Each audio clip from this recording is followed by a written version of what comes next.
previous save. Just so I can just keep doing other stuff. I forgot what episode we're on. See if I can get all the achievements. Has been a minute, hasn't it? Yes, it has.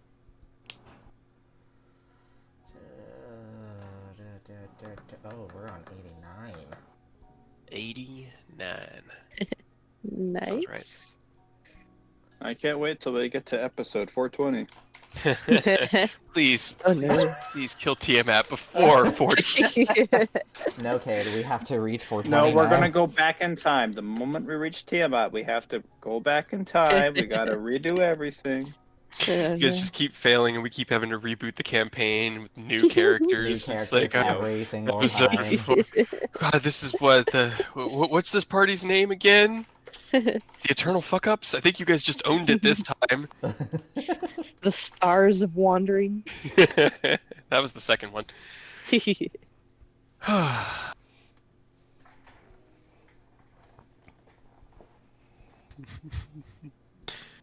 Alright, well, while Ken gets his computer on, I can at least go through my small recap of the last game. Going over where we were, what we're doing. So, as I stall for words to pull up my own notes. Last time on Tyranny.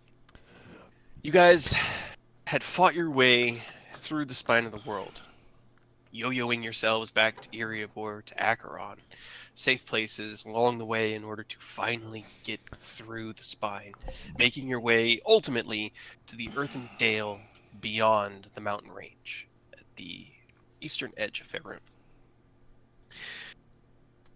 As you descended the mountains following Oni, masterfully leading you quickly down this treacherous and changing mountainside, you spotted in the distance small campfires, trails of smoke wisping off into the sky, and learned that the cult of the dragon was here and waiting. Something you had presumed was probably going to happen, as the signal flares had been set off, although they were here presumably expecting an army, which gave you guys an edge as you hacked your way past them, snuck your way past them, called upon the powers of nature itself to guard and protect you as you ultimately made your way to the tower of Garrick Darkanet, where Aerith's mother, Falna Zatara, was being kept prisoner.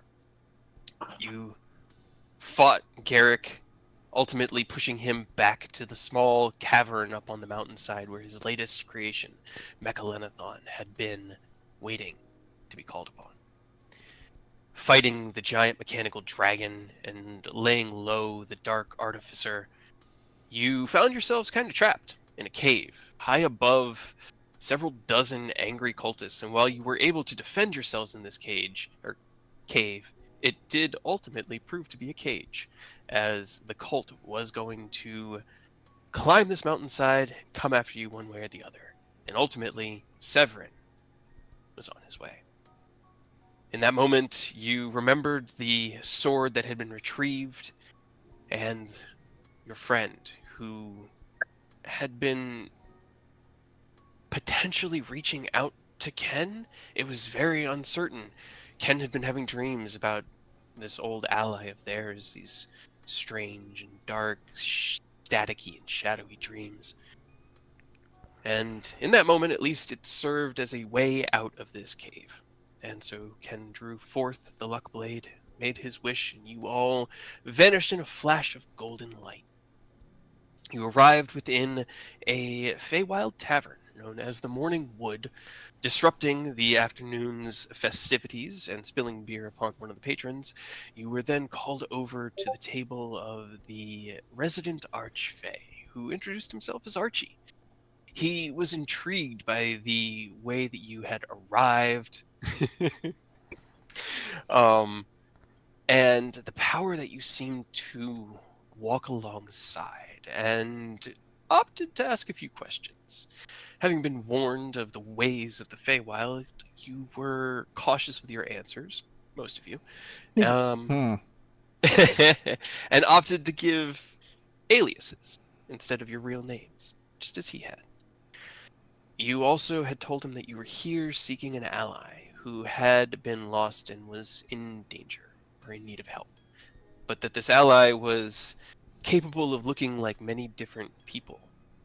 The Archfey assumed or presumed that you meant a changeling, which you had confirmed, kind of, that the person that you were looking for was a changeling. He said he could probably help you, but first he needed to be sure that, if he could help you, that you'd be able to help him, essentially. And so he had tasked you with a small errand to travel beyond the borders of the Broken Vale, where you'd found yourselves now, into what is known as the Vale Waters, that sit at the edge of this domain up against the border domain. These Vale Waters are a treacherous and wide, sprawling swampland, and within them is a unique and rare flower known as the Celestial Lotus, and he has requested that you bring one back to him intact.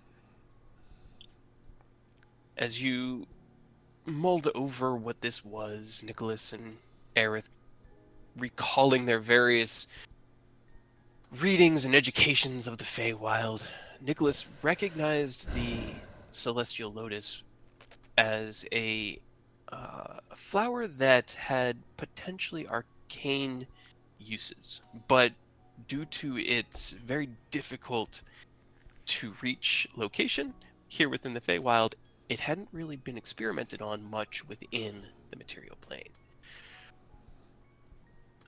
You let him know that you were a little beat to hell and that you would probably need to rest before setting off on any sort of journey, to which he definitely understood. You looked beat to hell and opted to give you rooms here within the Morning Wood so that you could get a good night's rest and leave. Well, not in the morning, because there is no morning here in the Feywild, but when you were ready. And when you finally finished your evening's meal and rest, you sat again with Archie, and he provided Oni with a map, question mark, of the area, informing you that the terrain here can be as mercurial and ephemeral as the denizens, and that to just sort of follow your feet, they'll get you there in the end. To follow the lowlands, head towards water, and at least showed you the direction with which you needed to leave Sarnau, the town that you were currently in.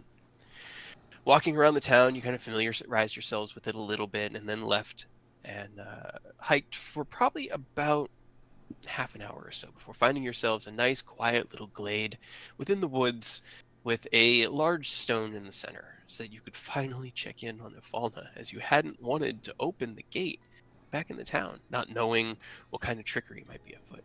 And as Mia cast forth the demiplane spell, she found it a little different. It felt more like creating the demiplane for the first time instead of reopening an existing one, and as you opened the door, you found it to be empty.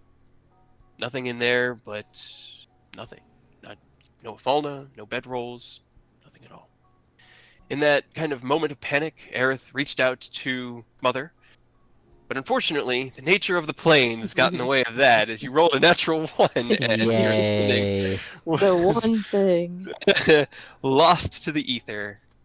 In that moment of panic, you then redirected your focus and sent a message to your sister, who was quite confused, as she wasn't aware that you knew sending, and that Mother was safe and sound within Lintier, and everything was okay. In that moment, you got a little bit confused and began to kind of question what was happening, and suspecting that he knew what was up, Nicholas opted to send himself a message just to see what would happen. He reached his older self and told himself to Technically leave. younger self. Yeah, Younger younger self. self. Yeah, younger self technically. Leave himself a note within his massive journal in order for you guys to get some sort of ideas to what you were working with. And as the sending finished and you flipped through your journal, you finally remembered this strange interaction some 20 years ago of hearing your own voice and being told that something was of great importance, and as you flipped to the book, you found the entry in your journal, proving that it did happen. The ink, 20 years old, the page itself, not beaten or battered, as the book is very well kept, but aged, as you would expect any page to be. Understanding what might be happening here, you reached back out to yourself and implored yourself to understand the criticalness of the situation, that food and water must make its way into the demiplane when the door was fucking opened. forget. Idiot. Creating a small ritual for yourself in which you had to repeat this mantra every morning for some 20 years, to the point where Nicholas is not aging in addled mind, as his body was preserved and not decaying with age, but just kind of like going into this rote memorization. It became part of your daily ritual and no longer needed to be narrated. And in the moment that you sent this second message, you could remember all of these little moments talking to yourself, reminding yourself: food, water, doorway, wanderers. Food, water, doorway, wanderers. And then you remembered opening the doorway and putting the food and water within the demiplane and sneaking your way out before anyone even noticed. So a small alteration to your own past had at least ensured that food and water made its way into the present demiplane. However, you were still here within the past. With no way to go but forward, you trekked on, following this path through the woods. And as you entered this small, hilly clearing, Oni's spider senses started to go off, and he sensed atop the hill the bloodlust intent of somebody taking aim with a ranged weapon, and struck out instinctively. Jumping up to the target's location, he then called out in Elvish, which didn't seem to go over well with the small horde in front of him, and a battle ensued as the Galabdor and Korrid all tried to stop you guys, but it didn't work out for them. Ultimately, one of them ran away with his rocky friend to the north, and you all stood victorious and a little winded, maybe, here within this pass. Following the pathway east, you continued on towards the Veil Water, and that was where we left off. So, anybody have anything they wanted to do before we get there?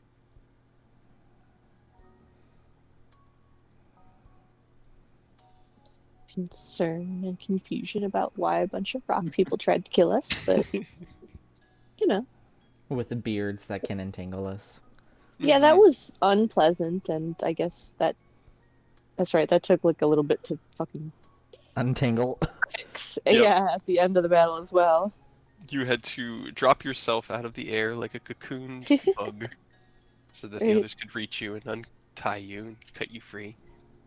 We finally get out of that, and Mia kind of just slowly stands up and brushes off her dress. Just, well, that was gross.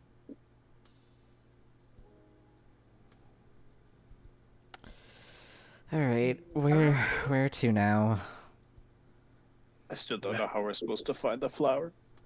It's the Fey-Wild. He said go and just keep going towards where we know that we need to go, and we'll find it. Right? What's that thing called where you visualize it and it's supposed to like actually happen? Actualizing? Is that what it's called? I think, I mean, that's one of the ways, like, if you visualize your reality, you can actualize your reality. Yeah, Create your own reality. Yeah. that's what we have to do. Visualize the flower to make it appear. I don't know what it looks like, so I don't know how to visualize it. I know what Blue flowers look magic like. flower. A blue flower. Got it. Blue flower, and just think magic flower. Blue flower magic. Got it. Yes. Okay. She just stands and she'll like point randomly out in a direction that way. Oni kind of looks and goes, "The water flows this way. We should continue this way." Turn slowly towards that way, just that way. Well, if everyone's recovered. Well, let's get this. Let's continue. Alright.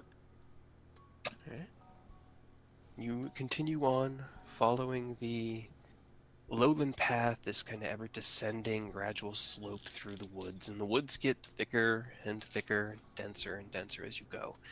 The ground starts to get a little bit soppy, just wet in some places, and you find yourselves like finding little like animal tracks and trails to run on where the water hasn't condensed as deeply, just to keep your boots from getting too waterlogged, before finally cresting over a hill and seeing what you can only assume is the Veilwater. Before you, a massive tangle of swamp, tree, and vines, this amalgamation of water and flora so dense that no light pierces through the canopy, and yet there is still illumination here, as though the sun itself is present, but you cannot see through the tangle of the boughs.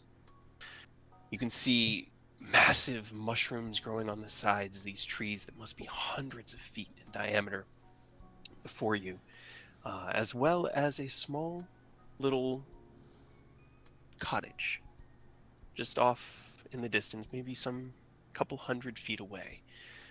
Can everybody roll me a perception check? What if I Please don't don't be a hag. wanna? Please don't be a hag. Please don't be a hag.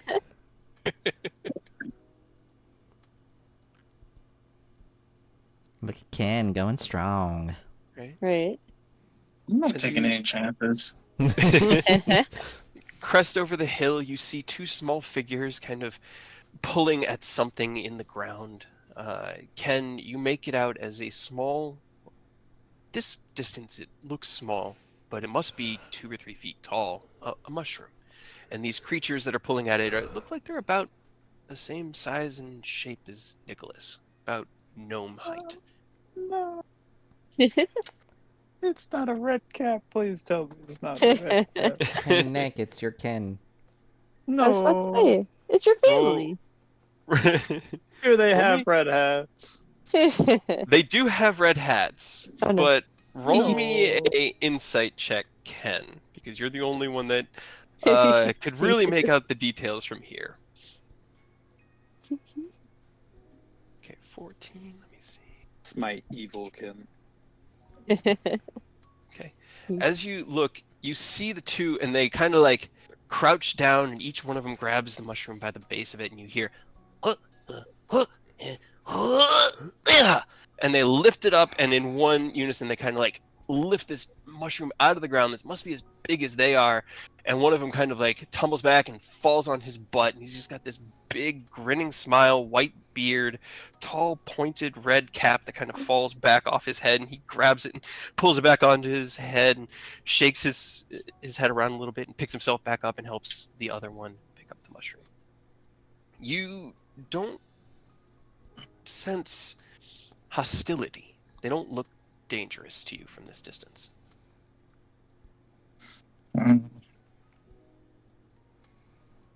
Well, From this distance. Yes. Hey, maybe they are just friendly little gnomes who like wearing red hats. Sure. this is my first visit to a plane such as this, and with my internal clock and compass malfunctioning, I really don't want to. I don't know. Maybe we should just circle around, keep our No. distance, We have to at least go say hi. and then What if we what if they know- attack us? I mean, I don't know if we. To be fair, I don't know if we want to interact with people just because of the time shenanigans. But what if they know how to find what we're looking for?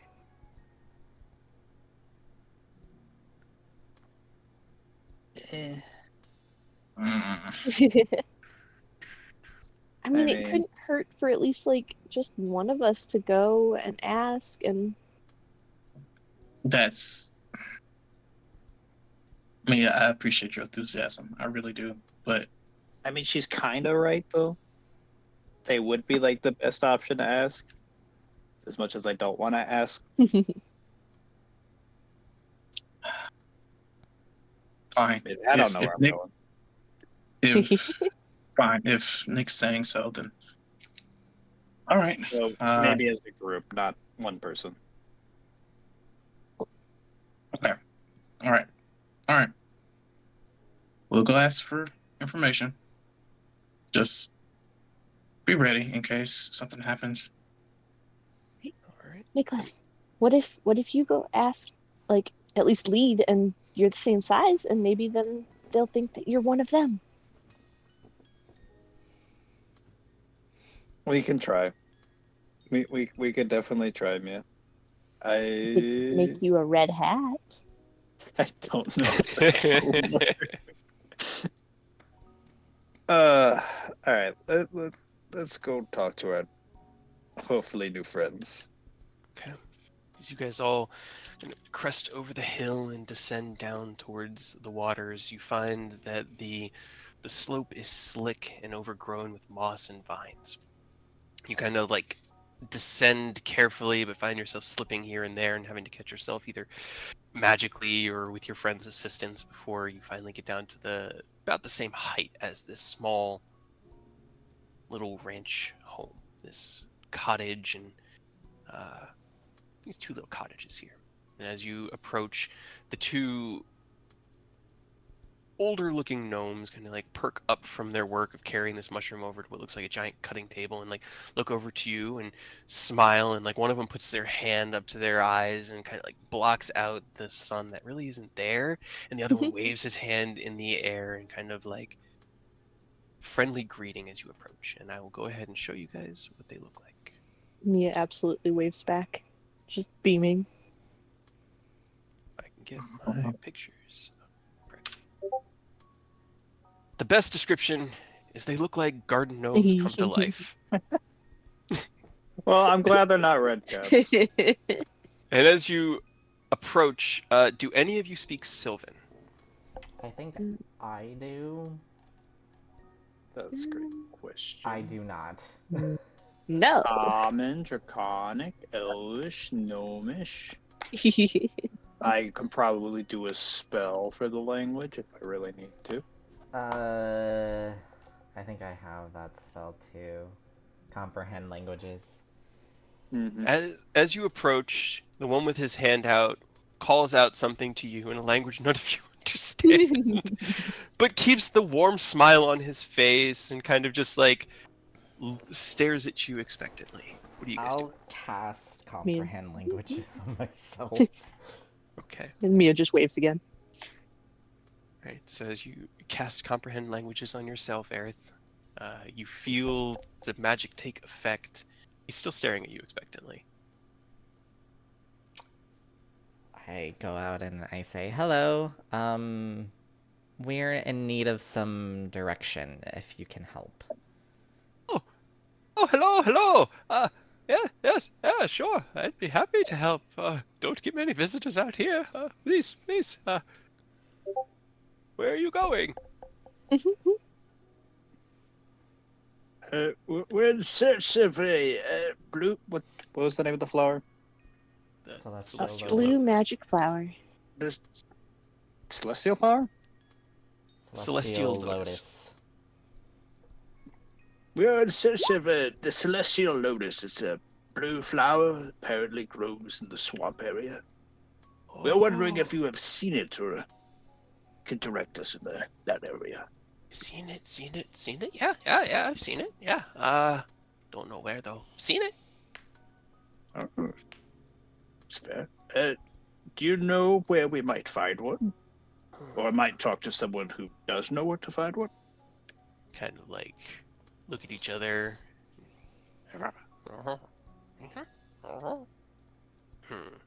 Look back at you. I don't really.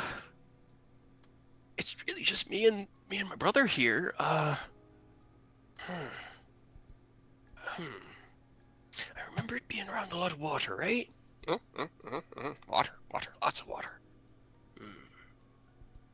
There's a lot of water here. Lots of water, lots of water.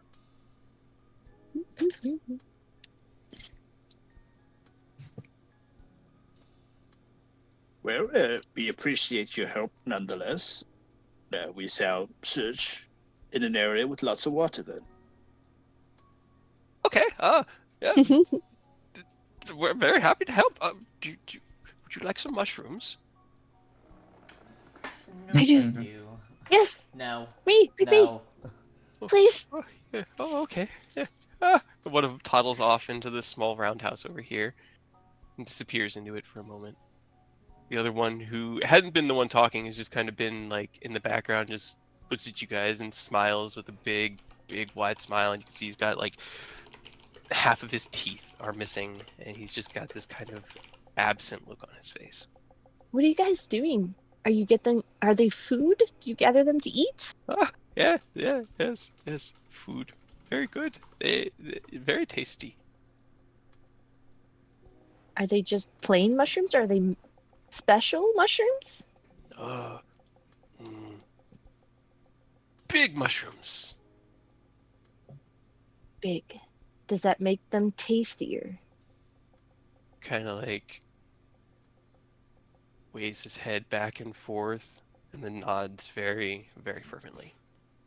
And as he does, the other one walks out. He's got this like bushel of what looks like it almost looks like soy cubes, but they're solid, but still have a little bit of like a sponginess to them. And he's got like a bag probably about the size of a melon, a little bit bigger than a handful, and he holds it out to you, Mia. Huh? Mushrooms, very good. Thank you. What are they for? Eating. Just Are- eating? Gnomes? Hmm? Are they gnomes? They look like gnomes, yeah. Okay. Yeah, they're about the same height and shape as you. Their features are a little bit more cartoony, almost like an unrealistic interpretation of what a gnome would look like, you know? Hmm.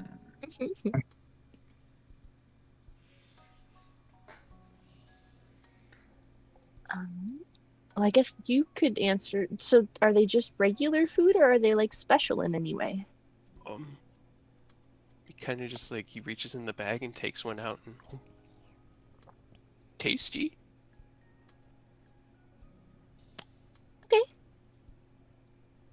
Thank you very much. Hmm. Gonna. I'm gonna scan the area. Okay, roll me a perception check.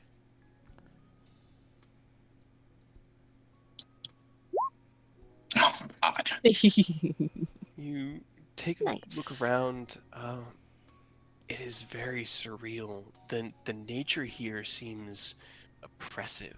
The sounds of the birds in the trees are this constant cacophony of different notes and symphonies all playing over themselves. The bugs adding this kind of like trilling undertone to it all, but at the same time it's beautiful. There's nothing really that strikes you as threatening. You don't see teeth on the trees or vines with blood dripping down them, and the two older gnomes in front of you, while maybe a little unhinged, are definitely not dangerous. Can I cast a spell? Sure. It's my custom spell. I want to cast Quick Look. Okay. All right. Let's see. Magic or magical? All right. Well, see, everything around here is magical, but you expect that casting Quick Look in the Fey-Wild. So you kind of try to look past this underlying glow. You don't find any illusion magic around the gnomes. They're just gnomes. There is. His worst case, this could also help me find the flower, maybe. there is a low level, not low level, but a persistent permeating enchantment around them, but it's not. Roll me an Arcana check for Nicholas. And as you look through the buildings are mundane. They seem to be made of the same wood that the trees around here are made of. The one that the other one gnome had gone into has like it's kind of like a smokehouse almost. There's a small little like cook fire in the middle where they're drying and smoking the mushrooms in order to preserve them for an extended period of time. The other house has a couple of beds in it and like a table for just reading or playing cards. But looking between the two of them, you see an enchantment interlaced within both of them that looks like something has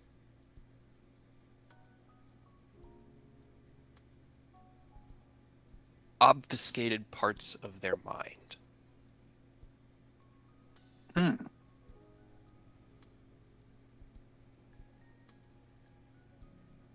Interesting. Were they like cursed here and mind wiped to do just like stupid shit? The question is, do we want to break the curse and piss someone be off? funny.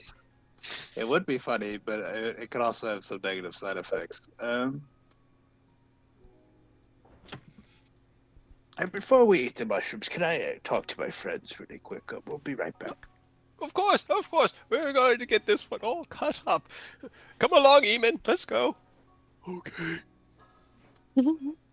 I believe they might be cursed, or Oh. there might be some alteration on them. Maybe their mental faculties are a bit messed up. Well, that's not good. The question is, do we want to fix it or remove it? Would they be happier? I have no clue. What if this curse is making them nice, and they are actually nice?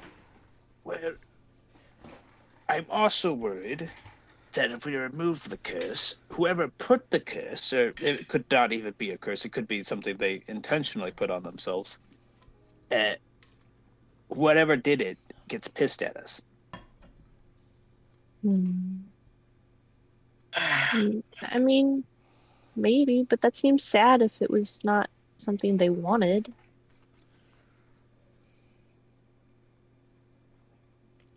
But how do we know that we want it? How do we know that they want it to be cursed? We can't. Well, if they did do it to themselves or wanted it to be done, they could redo it, right? I guess, yeah. But if I were cursed and stuck, like, in a bad situation like that, and wouldn't you want somebody to come along and help you? Yeah, I guess. Okay, so what would we need to... Where is it? Dispel magic, or we need the dispel curse? It's remove curse, I think. Or remove curse. Dispel have magic it. might also do it, but I don't know. Creature, object, or magical effect. Yeah, I don't have Yeah. remove curse, but I have dispel magic. You would need remove curse or greater restoration.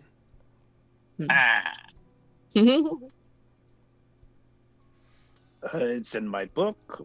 I'm checking if I have it currently equipped. No, I'd need to do a little rest to get it.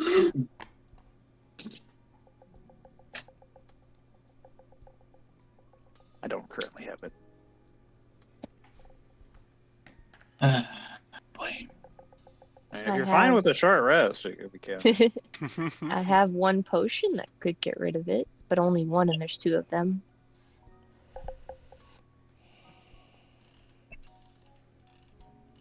I also think I have. I mean, I could use a charge on my book and remove it. prefer not to use my book charges. Wait, But- what if this actually sets things off?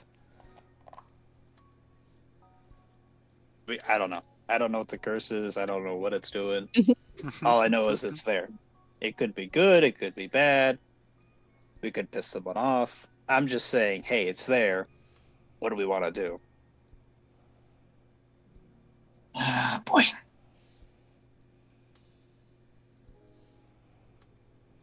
And there's no other Yeah. like magical effects other than like the everyday plants and stuff of the Fey-Wild. Yeah, no, you don't sense any other magical artifacts or effects around here. The mushrooms themselves are they're as magical as any other flora here within the Feywild, but not. Okay. While they're discussing, Mia will crouch down in front of the guy who seems a little bit more coherent. Hello. Hi. If you were cursed or somebody cursed you and you didn't know it, would you want to be uncursed? I didn't mean to roll that live. I was playing as a player too much. What? Well, Uh, if somebody did something to you and made you like this, do you like living like this, or would you want, huh? to be normal again? Well, I'm very happy. I don't understand. Why would I want more? I have my brother. I have mushrooms. I am happy. What kind of How mushrooms long are they ago picking? did you see the flower? Oh, kind of like, oh, it was very beautiful. Would I you say don't- you're having problems remembering the flower? Yes, yes. I remember it, but I don't remember where, when. I believe I found what the curse is doing. Making him forget flowers. But there's probably a reason why. Would you potentially like to remember where you saw the flower? If it would help you all, I suppose it wouldn't hurt. Okay. Whatever. I'll use a book charge. So I use the book charge to cast any spell that I have in my book. And I'm going to cast Remove Curse on him. Okay. As you cast Remove Curse on him, let me see.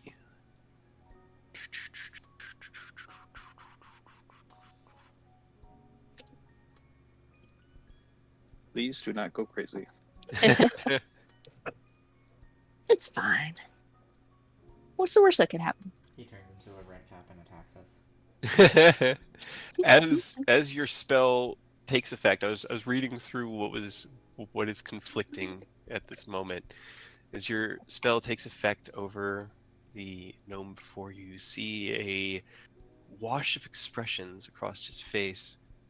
This look of almost senile joy, immediately replaced with abject fear, terror, and then it just sort of starts to sob uncontrollably. No, no, no, no, no, no, grandmother, no, no, grandmother, no, no, grandmother, no, no, grandmother, no. He curls up into a ball, and his brother comes over and goes, Eamon, what's wrong? He just continues to cry, no, grandmother, no. Oh, God. Oops. Whose grandmother?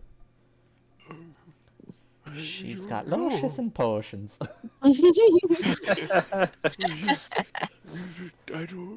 You don't have a grandmother, not for a long time. Eamon. The other one seems a little broken at the moment. Look what you did, you broke him. I did ask permission. It did. Let me just come with me. Let's just get you inside. He kind of like gets his arm under his brother's shoulder and lifts him up, barely able to like support the extra weight. His brother's gone almost like catatonic, just muttering, "No, grandmother. No, grandmother." Well, That's maybe concerning. maybe he just needs some time to process. I'm also worried that grandmother knows that he now remembers. Nah, I don't think so. Can everyone roll me a perception check? Crap. Can I say quick look is still up? Absolutely. Okay. Also, Mia, get rid of those mushrooms. Well, okay, I won't eat them, but can I keep them? No. Please drop the mushrooms. Can somebody roll a perception for Oni? Is this character available to us? Yeah. Is. The most important one. The perception set. The sound through the trees grows louder for just a moment as the birds and everything kind of grow in their intensity. And to the rest of you, it just sounds almost like a wave. But for Oni, you hear him, or you see him kind of like look up at the trees. Laughter. Man. That seems mean.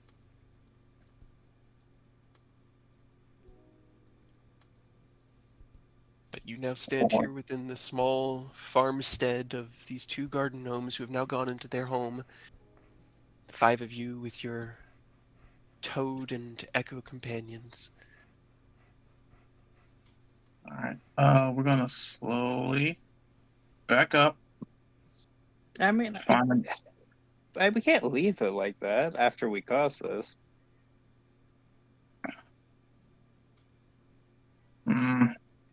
I mean, that's just. I mean, Right. it's not right. I think that's, yeah. I agree, but who do we confront? Hello? And she'll just like yell. Roll me a persuasion check. Grandmother? Oh, God. We'd like to talk. The trees continue their jungle cacophony, but no one presents themselves for conversation. I need to work on a new spell that lets me trace magic back to the owner. That'd be a good one. Stop working on my intelligence on to work on a new spell instead. Yeah, your intelligence is high enough. It'll be fine for a little bit. Noise more. More. Always be smarter. We could be better.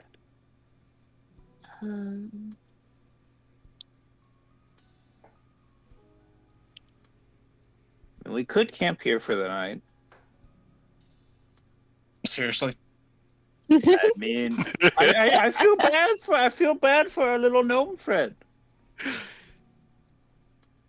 Ken is not having it. Ken is like in like not red alert, but he is like right there on the cusp.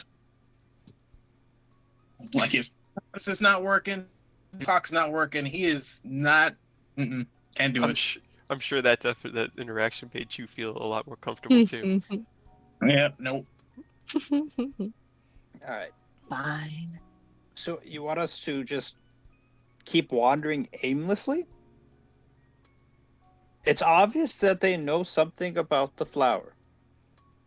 Man, I say, let me give my reasoning, then you give yours, and we'll have a nice little debate, and then we'll decide.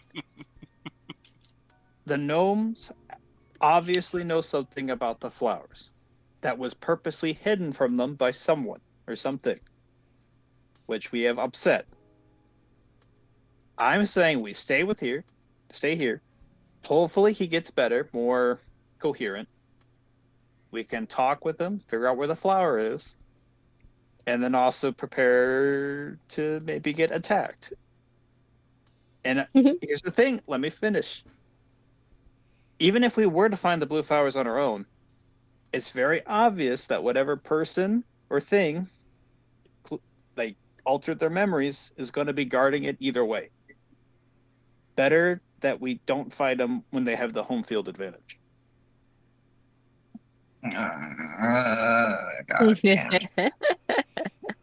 Better for them to come to us than we have to go into them.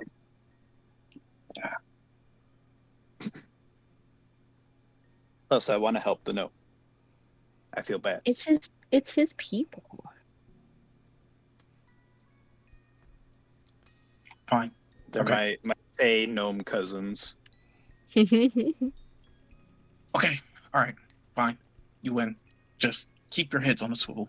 Please, for Bahamut's sake. We can't get tied up and potentially die here. There's too much at stake. But okay, you're fine. Fine. You win. We can always get out I mean, easy, if you or at have, least like jump a little bit. I'm open to options. Like you can still say your option. I mean, honestly, I really don't have a lot to really pull at. I mean, your idea is probably the best thing we got going on right now. And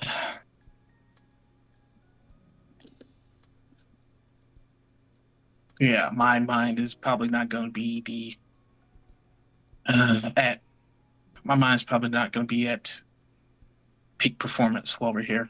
So I'm probably not going to be able to give us good ideas. So Oh, let's that's just not true.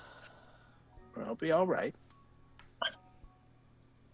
I mean, It's unfamiliar, but I think you still have good ideas. well, we'll see how that goes after we take care of this then.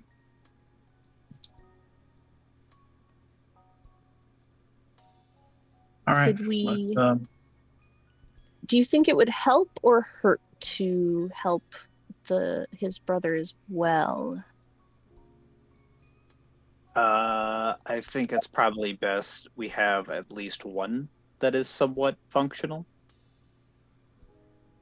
So maybe help him after his brother is okay. Okay. Let's see.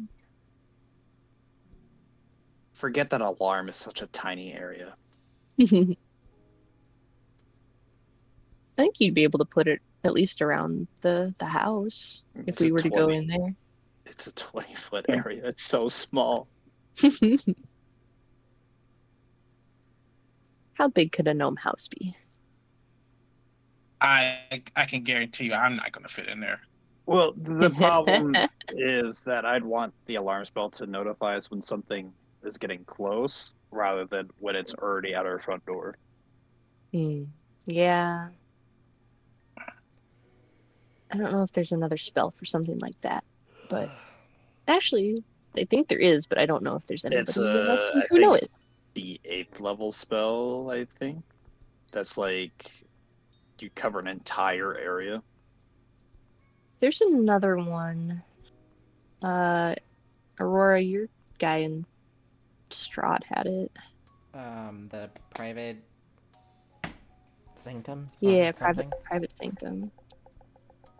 Yeah, private sanctum. I don't think currently either. have it. Yeah. Huh. I mean, you could do that, but Let me read it. I think that's more for like preventing something from coming in entirely, not just knowing, like letting us make know. an area magically secure. It could be as large as 100 feet on each side. That is a lot better. Sound can't pass through. Appears foggy. Divination spells can't go in. Can't teleport into or out of, and planar travel is blocked. That's not bad. Oh, and you can increase the size by going up in levels. Okay. Up to 200 feet by using a 5th level spell slot. So it's 100 feet per spell slot. Okay, that's pretty good. Mm. Oh, you linked it. Yes. I could. I would have to actually take the time to put it back in my book again. Okay. Or to prepare the spell slot, but I could do that. I think Eric can said he cast has it, though. I have it. Oh, in yeah, my spell or you book. can. Oh, perfect. Do you have anything like calm emotions? That is Out of character. That is a No. genius idea. That would be helpful in this situation, but I do not have it, as I am not Rose. Calm emotion, 2nd level. Bard and cleric, wizard do not get. Well, Clerics Oh, don't friends. get it? apparently just Bard and Cleric. Oh. Unfortunate.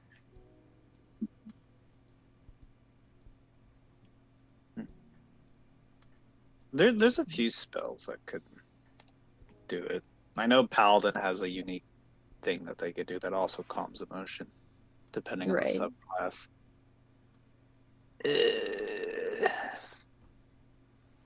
I'm gonna eat that chocolate. Let me pull out Oh, my God. giant spell book and just roll on through it. You guys take a short break here. I will, as Oni, let Ken know that if we need to potentially seek out paths to follow, I can attempt to scout around this area to see how we could proceed from here. Okay. All right. Yeah. Just yeah. Go for that. Please be careful if you do decide to go out scouting. I won't As go soon as far. you see or hear danger, get your ass back over here. He I will... could suggest him to feel better. Stop panicking. Literally, power word, get over it. And I guess while they do that, Mia will go into the house and see how things are going and try to like sit and talk to the guy who's freaking out and try to make him feel a bit As calmer. you open the door, you kind of have to like crouch down. I know Mia's not particularly tall, but this door is only about 4 feet tall. Gnome So you size. still have to crouch down and Yeah. kind of like push yourself a little bit into the house, like a little crouch down. And as you do, you see it's not a big house. There's just like it's 2 beds. There's like a fireplace off to one side, a small table for eating at, and there's like a deck of cards on it. Each bed is set to either side of the fireplace, and the slower brother, who hadn't been doing much of the talking, has his other brother in his bed and has like a wet cloth across his forehead. His hat's hanging next to the bed, and he's kind of just got his hand like, "It's okay, brother. What's..." Kind of looks over at you. "Is he going to be okay?" I hope so. And maybe with a little bit of time, maybe he will calm down. I just came to see how things were going. I figured maybe I could try to help talk. Roll me an insight check.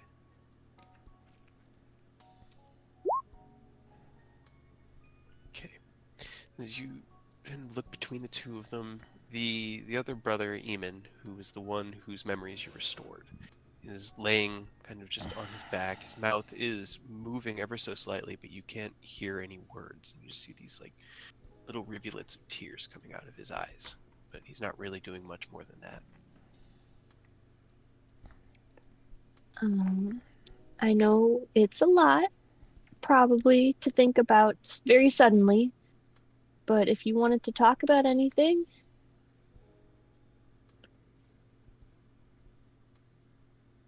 The other one looks at you and kind of like his eyes go wide, and he looks at his brother. His brother continues to just mouth move this kind of like repetitive pattern, and then he kind of goes, "Come on, brother, talk to us.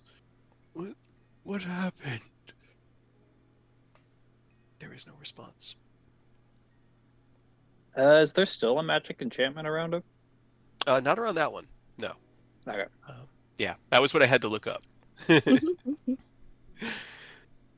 The other one is still, and it's heavy. It's like multiple laced in and of themselves.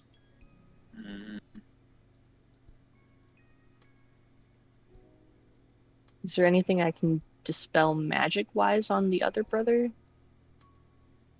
The If effects there's seem multiple things? no, it's all the same effect, and it's all very old. It's all been part of them for a very long time, and unfortunately, it's beyond dispelling. Okay. It's fine. He just needs some time to process. the Okay. thing I can think of is to charm them, which I don't want to do. The other brother kind of like puts his hand on his brother's chest and then gets up and goes and gets a little bit of firewood and starts tending the fire. Keep it warm and it'll get better soon. Yes. Yes. Tend the fire. Got the mushrooms. Tend the fire. He just kind of falls into his own routine.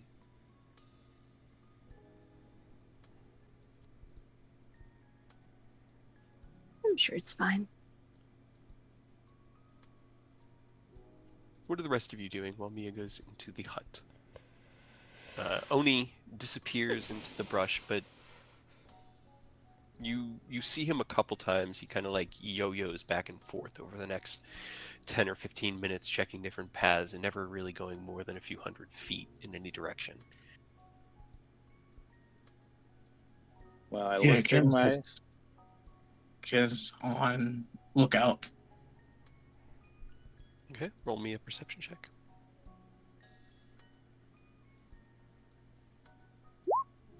13.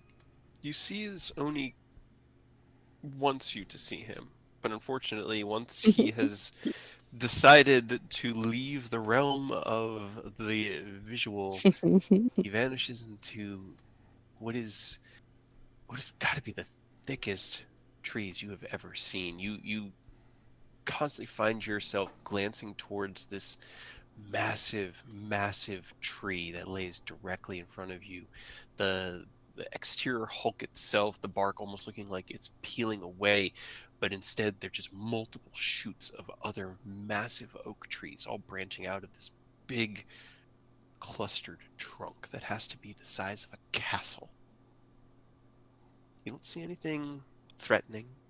The water isn't still, but it isn't inhabited by anything that like is chomping at the bit. And if you weren't concerned for the sanity of the gnome behind or in the room behind you, you could see this place is beautiful.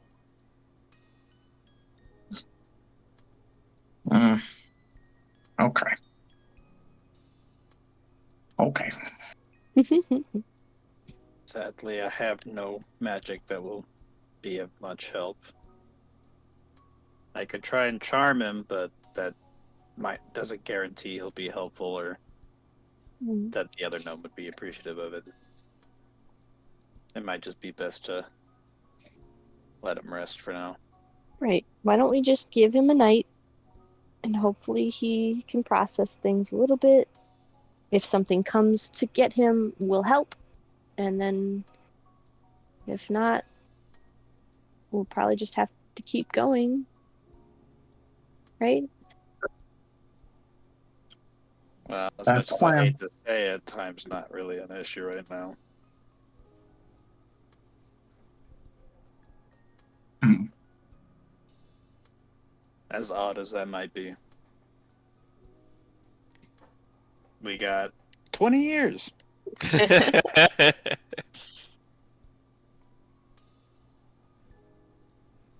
Boy. And we're also in the Fey-Wild. Gonna cast Private Sanctum around the house. Okay. Right. You cast out your private sanctum, encapsulating the small, like, ranch area around their home and the storeroom next to it.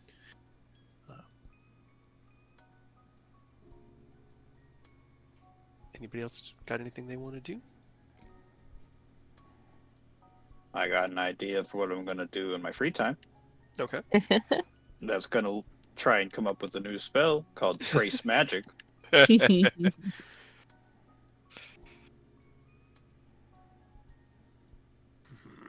we want to do? How is that bit not of a spell? How is that not already a spell, honestly? Right?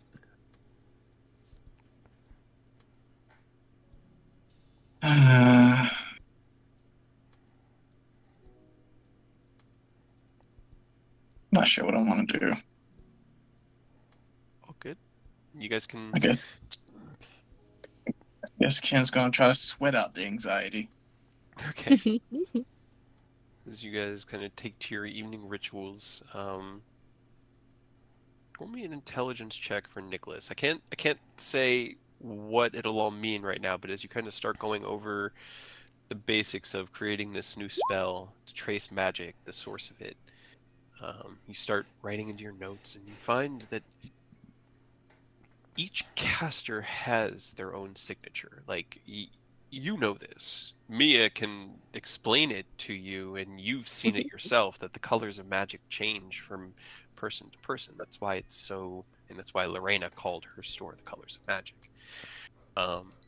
But once a spell is in effect, it's kind of hard to distinguish where it originated from because of the standardization of the spellcraft.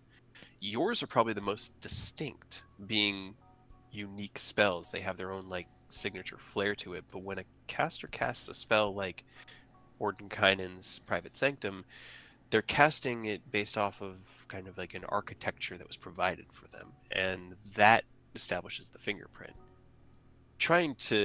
It's like trying to trace the origin of the steel that went into the building by looking at the shape of the building. You What can't really do that. about trying to scry someone based off of recognize them via magic?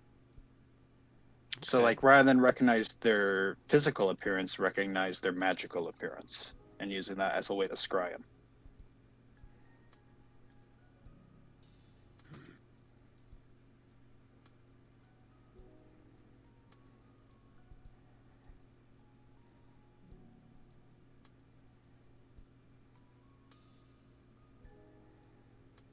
You could do that. You could do that now. I would say Nicholas has a strong enough insight into magic. They would get a bonus on their save against the scrying. But yeah, potentially if you saw a creature affected by a spell using scrying, you could potentially root out the source of that, at least to see the caster. Kind of like almost like having secondhand knowledge of them. Okay. I don't want to use my ball for that, then.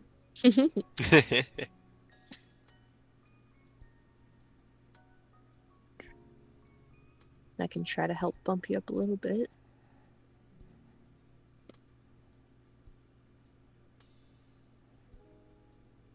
I don't remember. He's increasing the spell slot doesn't do anything, does it? No, I think so for not for scrying. Sky. No. But it would be based off of my saving throw, though, Mm-hmm. which is better than the ball. Yeah, can always try. You know what? I could do that. Just give him a 4. Could also do that. You could. Fucking portents. For someone I don't even know. I mean, you can, because there's a I save know. associated with it. You know what? Let's do that then. Okay. What is your Fifth. spell save DC? My spell slave DC is 22. Okay.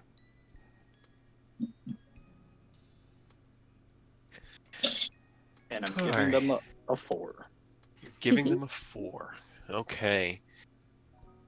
As you kind of taken these notes that you've established and you look over towards the building, remembering that kind of like greenish, bluish, almost black color to the magic that had laid in that enchantment within the gnomes. You close your eyes and begin to focus on that one aspect that you know of this caster, that they can manipulate the weave.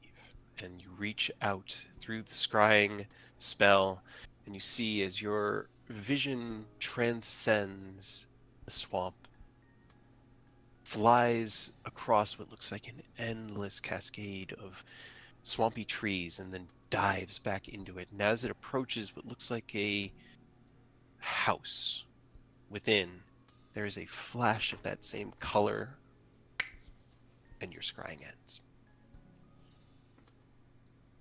Mm-hmm.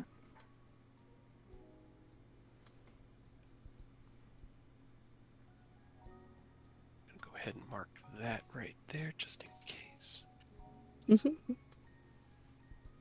They could have a non-detection thing on them, which is why it failed. Or they could have just saved. Yeah.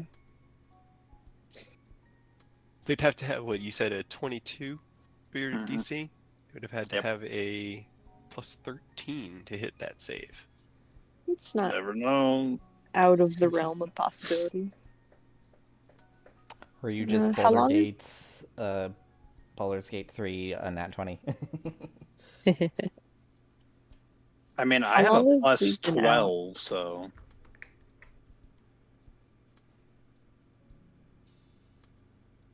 Sorry, what? No, sorry. How long have we been out since like we slept? Like, is it still like morning? Because I don't know if I want to sit around a whole day if it's like we just left like an hour ago. No, about maybe 6 hours or so. Hmm. Because you hiked for quite a while before hitting where the Okay. core had attacked you, and then you hiked for about another hour or so after that battle before reaching here. So it's, if you had woken up at 8, it would be about 2 right now. But again, there's no real passage of Right. light in transition here. There's no sun moving across the sky. It's just this kind of consistent, well-lit twilight. Only we had a barter cleric to cure the guy. Arturia, Rose, where are you? Right? If I was Rose and I could just like be like, hey, what's up? Alright. So what are the options? Because scrying didn't work. Right? What other stuff do you have? Like mind-wise, I guess. I could suggest him to get over it. Which is very rude, and I don't want to do that to him. I could try and charm him, which doesn't guarantee he will still know what he's doing. Or be able Yeah, to that usually just like respond. makes him listen to you, but Yeah, if he's incapable of talking, yeah. So it pretty much comes down to it won't fix his status.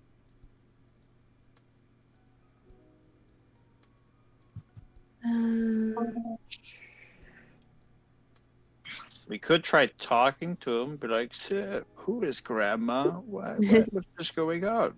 yeah. Well, that's the problem is I think we already did that, but he can't like talk.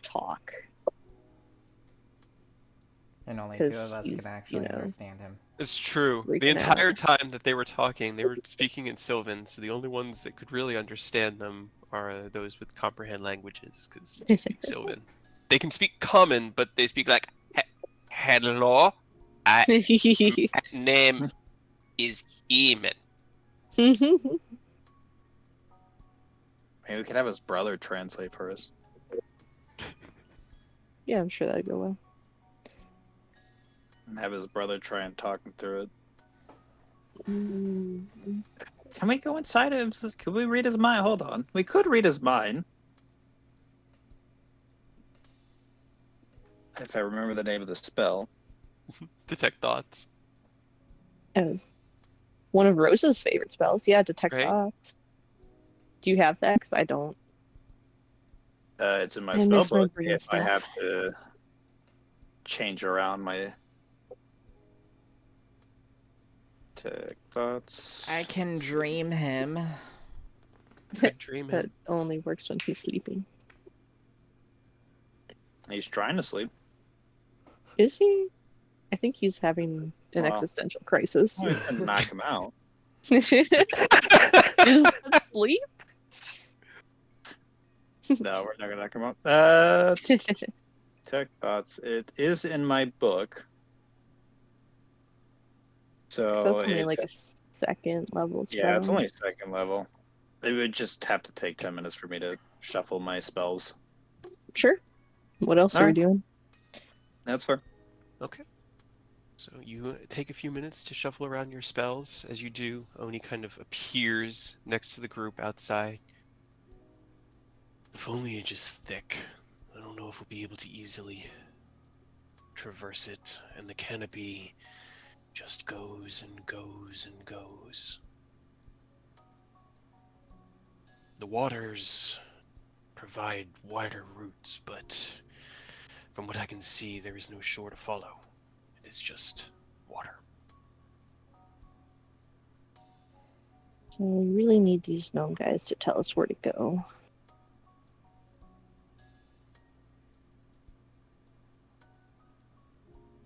Well. Now it's being bugged and I can't add it to my thing.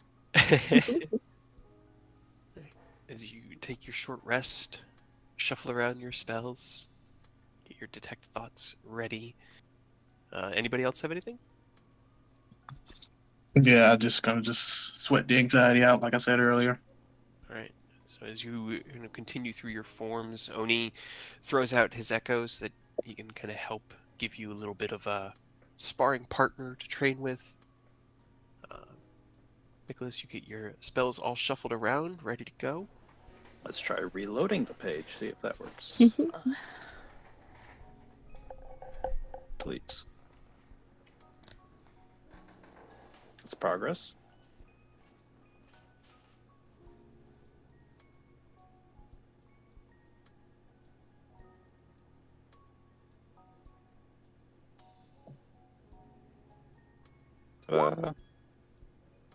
Okay. You head into the small cottage. The still sane, although cursed brother has tended the fire and is now kind of like he's got a few of the pieces of mushroom that he's got stuck on like a skewer and he's kind of cooking them over the fire and he looks back at you and just smiles as you walk in. I'm going to try and see if I can see what's wrong with your brother, if that's all right with you. Yes, please. He needs help. I've never seen him like this. All right, and I'm going to cast Detect Thoughts on him. Okay. As you cast Detect Thoughts, your mind links with his, and you kind of dive into the current, surface level thoughts of his mind. This abject fear and panic, this feeling of running, the grass beneath your feet, the trees whipping at your face, running, cackling behind you, madness, tears, and your brother Arvis. Do you dive deeper? Yep.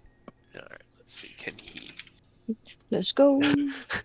Natural one. He is not Hey. even resisting. As you push deeper, you kind of like rewind, and you see Arvis, the slower brother, and to your left. But he's no longer carrying himself with that kind of slack-jawed look that you've seen him since getting here. He's standing tall, and they're at the head of what looks like a small canoe or raft. You're gonna see as he turns to his right, and there's another brother. He looks to his right further, and behind him, two more, a brother and a sister. The five of them all in this small canoe, rowing through the swamps of the Vale Waters, searching for mushrooms. The memory jumps or breaks, and it's hard to kind of keep track of it. There's this incoherent cracking in it that looks like, almost like, feels like two video streams stitched together, and you see as they merge into what looks like a wide pool beneath a massive willow tree with these like yellow bulbs of light hanging off of them, almost like sacks of like egg sacks of just golden light. Beneath it, you can see the waters trailing out, rippling gently, and atop lotus blossoms floating on lily pads, deep blue and sparkling with a celestial light. And you can feel this kind of like reverent peace as this boat of gnomes crests into this small glade. And then pain. Sudden, not physical, like someone tore your arm off, and you look around, you can see as your sister is being held just out of the water by a long, gangly arm before she is crushed within the grip. Cackling emits throughout the trees, and you begin to paddle faster and faster, the arms coming out of seemingly nowhere, wrapping around your brothers, taking them. You and Arvis crash upon the shores and run, run, run. But that's it. It's all that remains of the memory that was restored. That in the one word, grandmother.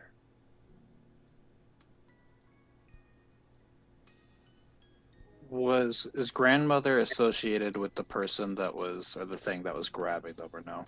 Yes. That would be the association you can glean from it. And we only saw the arms in his thoughts, nothing else. Couldn't see the face of the creature. Everything else seemed to be masked in shadow. These arms that from your gnomish perspective seemed to be 20 feet long, reaching out from the trees, from the water, from the swamp itself. Well, it's Well, good to know what we're getting into. yeah. Do I have any knowledge of a creature that 20-foot long arms? Roll me Arcana.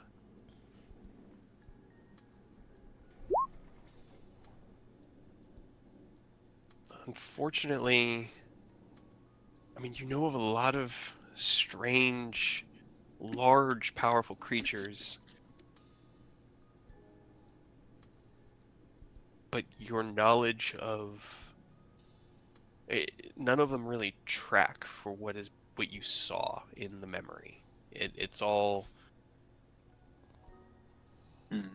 yeah, they're more on like large ogres, big golems, things that are tall. These arms seem to come out of like nowhere at all, just snatched. So like gone. magical arms appearing and grabbing. They seemed to come out of the shadows themselves. They looked physical, but there was definite magic involved in all of this. That's fun. And it's guarding the blue flowers we need.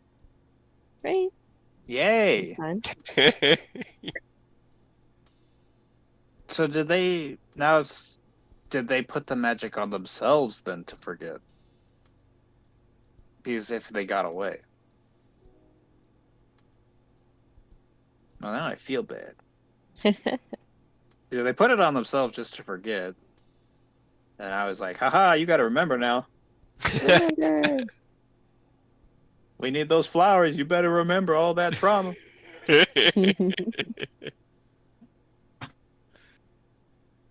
Man.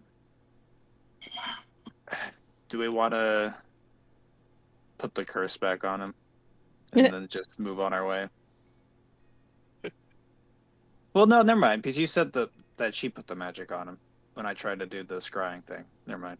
Yeah, you know that the source of the I magic think comes she from. I think she did it to them. So like, I don't know. I feel like the best thing we can do is to take it off of both of them and then let them like process that for a little while.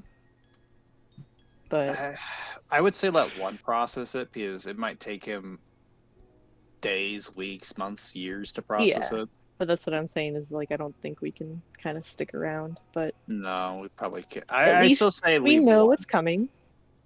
Yeah, Kind of. I don't know what the fuck it is. we Arms know that there's come out of nowhere.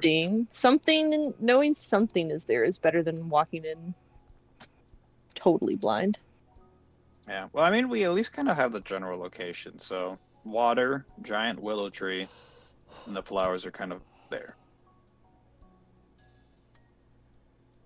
They took a canoe, actually. We might need a boat ourselves. I don't have a boat. I can make a boat. All right. Make a boat and load it with cannons.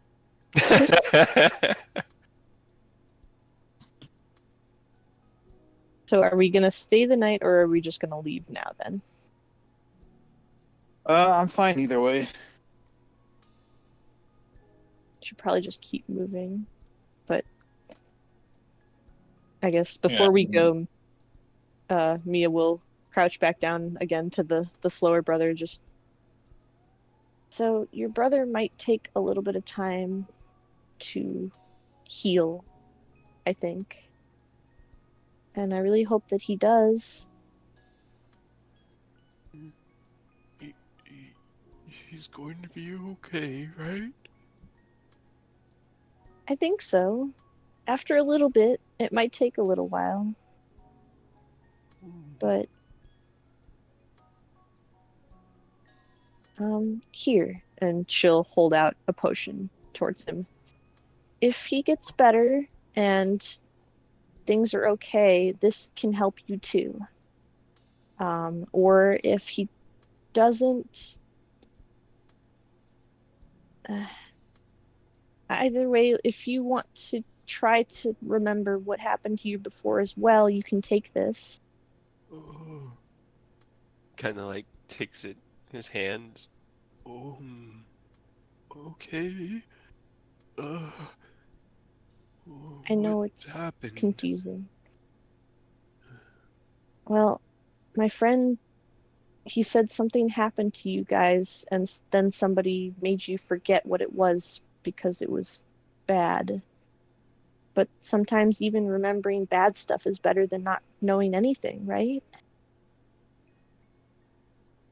Kind of like nods, but you're not entirely sure that he's actually even understanding what you're saying. How many siblings did you have?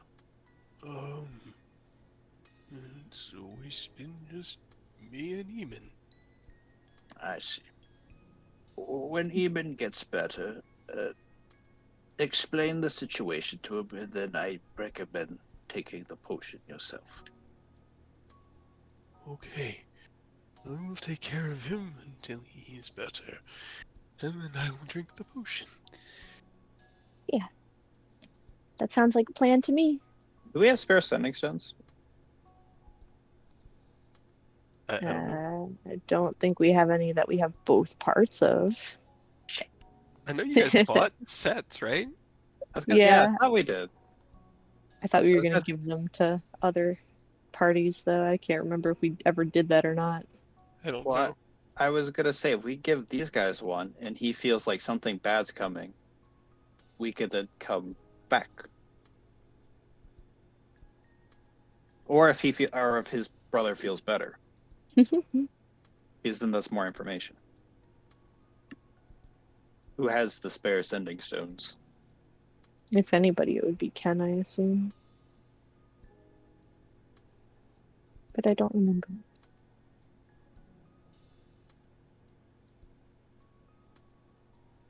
And you got some spare sending stones in your pockets? No. Any magic Damn. walkie-talkies? Oh, Dang. No magic walkie-talkies. Well, just how about in like a day or so, Aerith, just check in on them. Sure. To ask if everything's okay. Because if Eamon feels better, we can get more information. I can send Todd as well. Todd can just sit here while we go and hunt for the flower. Ah, that's true. You know what, Todd? You keep them company and make sure they're doing all right. very well, Nicholas. I shall stay here with the lovely gnome brothers. Yes. If anything odd comes up, you know how to contact me. Yes, I do. Good luck. And to you as well, Todd. Off we go, I guess. I'm sure it'll be fine. Let's go. So, which path do we follow? The water, the canopy, or the forest? Well, I would say Probably water. the water, because of the dream or the detect thoughts. We could stay along the shoreline.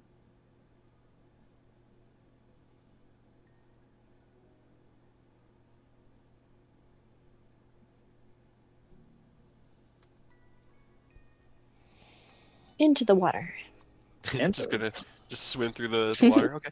Well, I mean, I can walk on the water because I have a ring of water walking. that is true. As Mia steps onto the water, how are you guys traversing the water? Because there is no. As you begin to make your way into the swamp itself, kind of following the land that barely existed here around this small gnome hovel of the two brothers, you see the water kind of stretching out into the swamp in pretty much every direction ahead of you. But the shores itself, like the trees, kind of slope directly into the edge of the water to the point where there isn't really a shore or even a shallow end to walk along. The water quickly becomes about waist deep, and you could wade through it if you wanted. Up For to my Nicholas, that neck. might be a little high for you. Yeah, I was how gonna do you say, guys yeah, proceed? we're gonna need to fabricate stuff probably. Okay. Making a boat.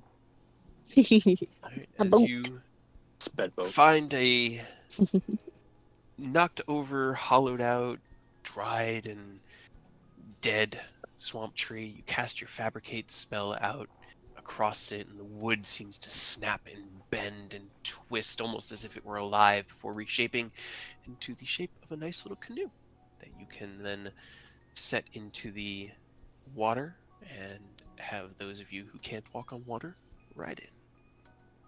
So, can somebody I will roll me... also ritually cast water breathing on everybody, just as a precaution. Okay. Can somebody roll me a survival check?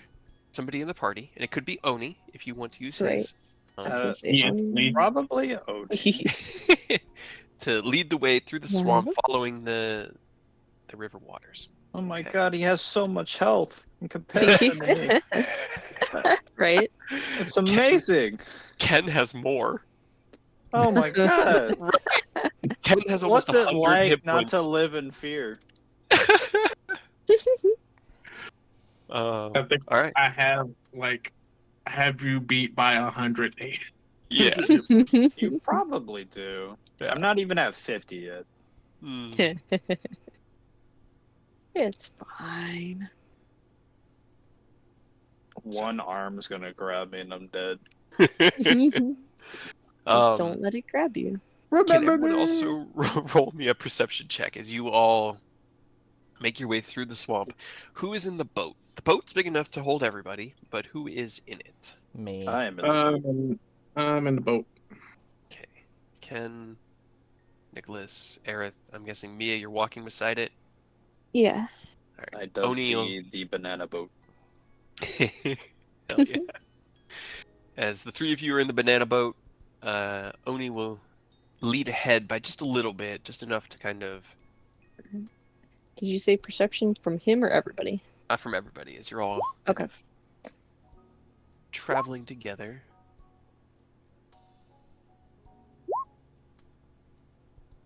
Nice. Still higher than me. Yeah, I know, right? Perception. Oh. Banana boat. No. Alright. Okay. Wow. Didn't expect that one. Poor. Yeah. Ken? Maybe? Yeah, Ken didn't roll, so maybe he can redeem us. Save us, Ted. Perception. Please. Flash of genius. I don't want to be yoinked by an arm.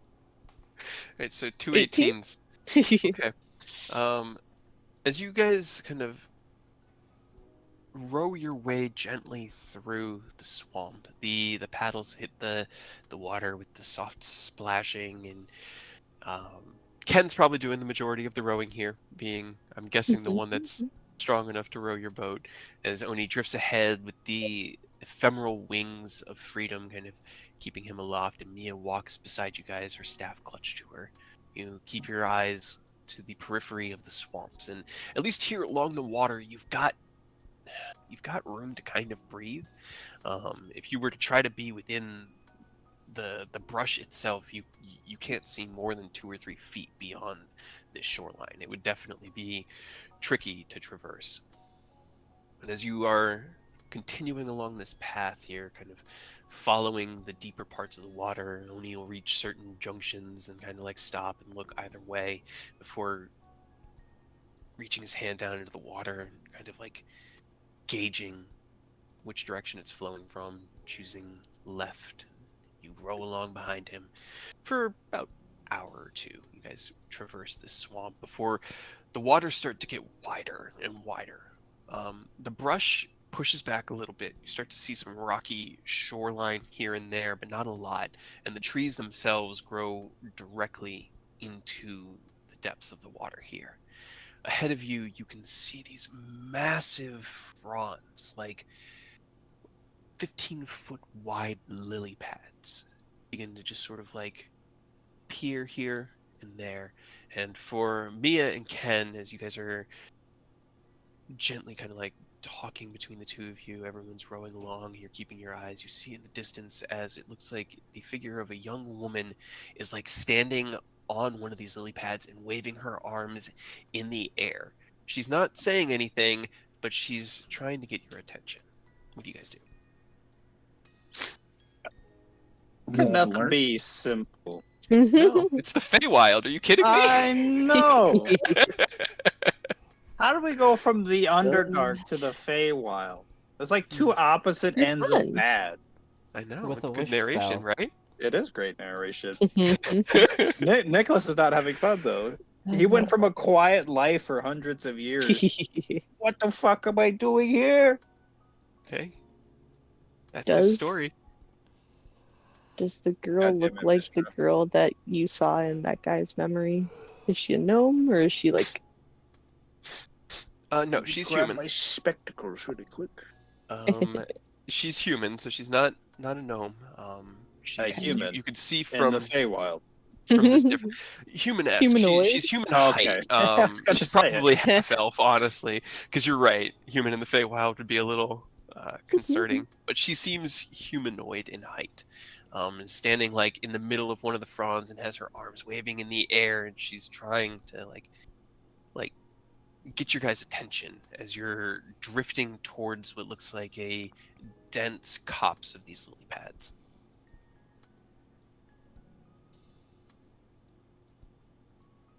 Not saying anything though. Say hi. She hasn't said anything. She's kind of just like she's got her arms in the air. Like hasn't even really. At this point, you guys haven't really even acknowledged that you've seen her trying to flag you down. So This might seem like an odd question, but is she wearing clothes? yes, yes. Okay. Is she bait? That's She's pretty not much. well clothed. Roll me an insight check for Nicholas. I don't want to deal with a nymph or something else. Or a siren or Uh, shenanigans. you assess the young woman ahead of you for nude shenanigans and find her not a siren or a nymph or anything along that. She looks like a young woman who, while she's not well dressed, she is wearing like a canvas or heavy cloth like robe or tunic and dress set. But it does look muddy, tattered. Um, That's what I'm thinking. Right. That's bait. That's bait.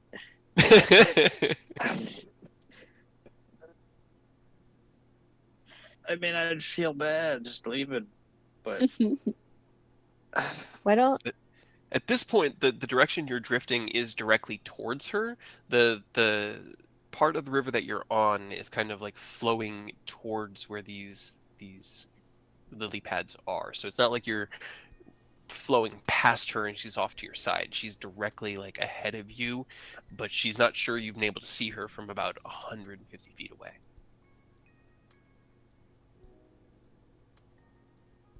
or maybe she's just a friendly person who's here to warn us about something. if would one of probably you wants to go over there and say hi, I could always bring you back if she does try to grab you. I mean, we can acknowledge her. We don't have to go to her. Okay. Mio just waved to her. She kind of like her arms stop and she goes, ah, she gives you two big thumbs up and then holds her finger to her mouth and then points to the water. I'll gently like float up off the water and then just as quietly as I can, I'll fly over towards her Make me if a she wants stealth to check. talk quietly. Stealth check. Swear to God, when we get back to the material plane, I'm making fucking binoculars. You fly into the air and kind of like away from the rest of the party. What are the rest of you doing as Mia pulls ahead to go and talk to her? Do you stay at this 100 and so feet? Did we see, I guess, her hand movements? Yeah, I'm assuming you're all kind of like, Ken and Mia alerted everyone. You're all watching her right now as Mia responds. Can we let the boat drift closer to her without having to paddle? Sure. Pull the paddles in and kind of just ride your momentum a little bit longer. Yeah, okay. Yeah, let's do that. Okay. Oni will also kind of lift himself, let's say 15 feet off the water, just because I'm trying to think what Earth would do. God. All right, Mia, as you close this gap quickly, you hit the lily pad, and there's a boom, boom, boom, boom, and a rippling, and then she kind of like reaches out and grabs your arm. She is real. She's not an illusion. Hello. Hi. Don't make a sound. I'll talk very, very quietly, but I can't not talk to talk. Who That's are you? fair. I'm Marianne. Who are you? I'm Hold on. Annabelle. No, Annalise. Got it. Okay. There are monsters in the water. Do they look like hands or are they monsters? Vines with teeth. Oh. Could they be mistaken as hands? She kind of like Or furrows they her brow at you. I've Not only really. They chased me here. I stopped moving. They stopped attacking. Where are you from? Kind of like looks past you at the rest of the group approaching. She goes, Sarnau, where are you from? That's a difficult question. I think we're kind of new here. But not from here, really.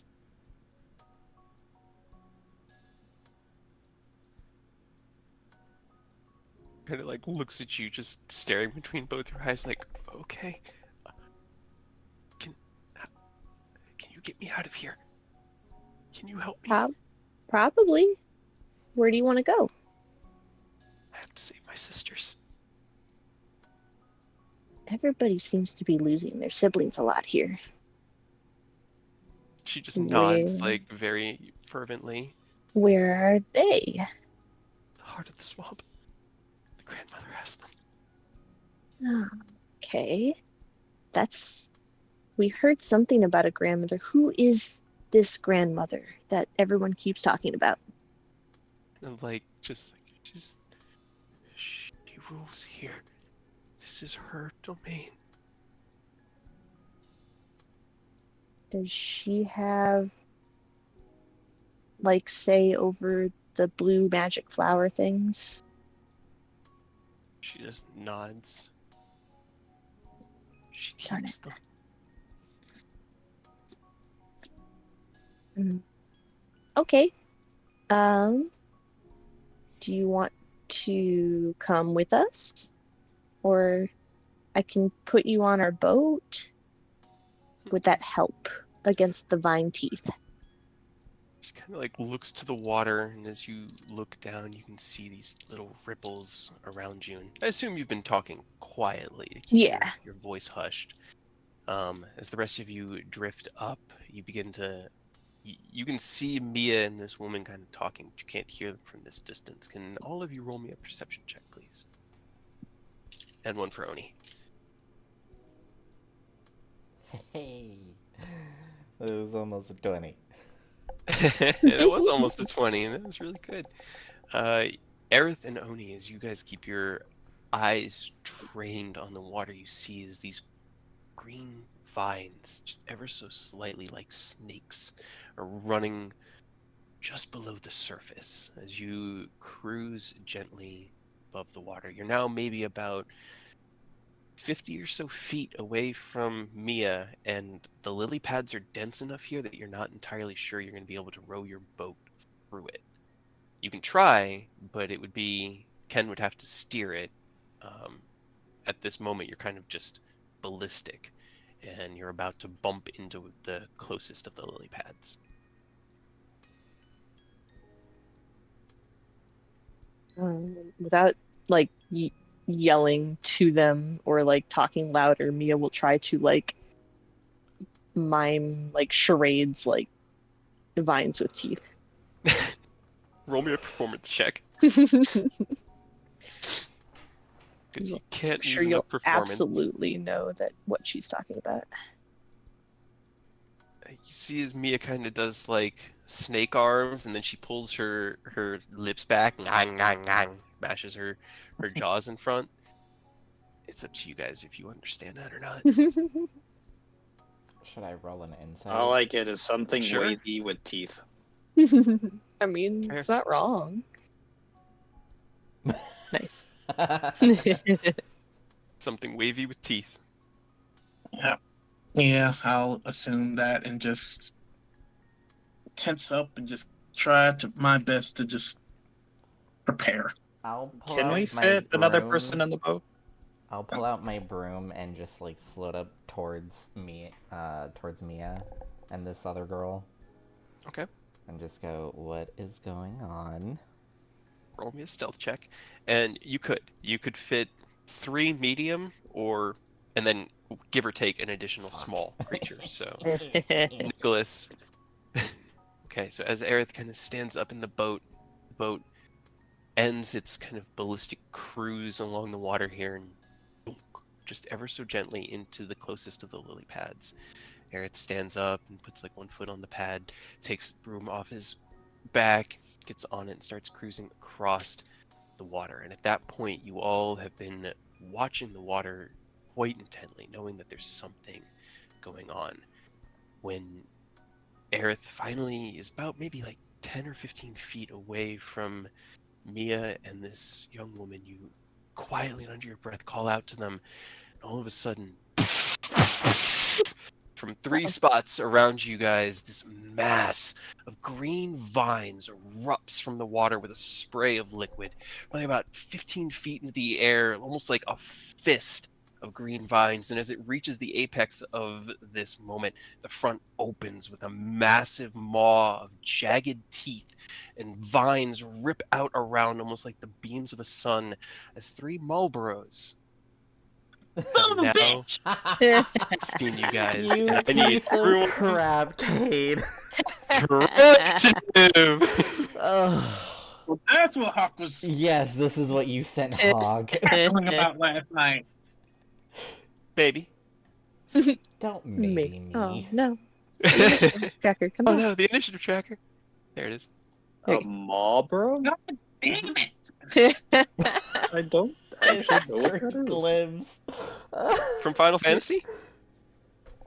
Oh! I have been saying their name completely wrong this entire time. How have you been pronouncing them?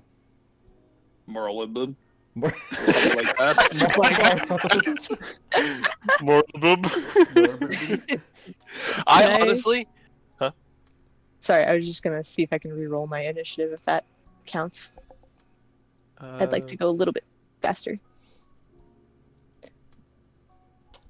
What do you mean Is it re-roll okay if I roll Like, for to use- Oni?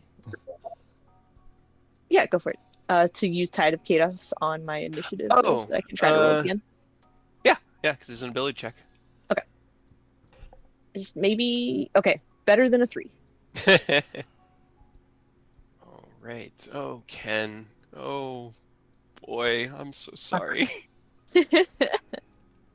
We need to remove curse on Ken stat. Yeah, right. All right. You should give Mia, him, what's like, your a- dexterity? Boost to his. It is a 1.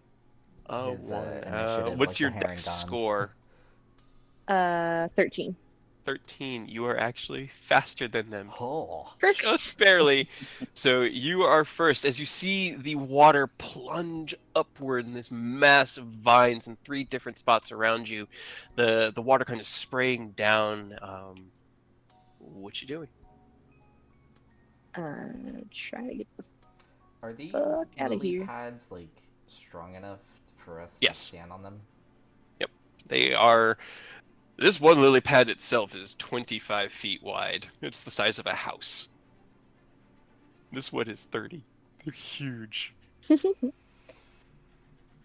God,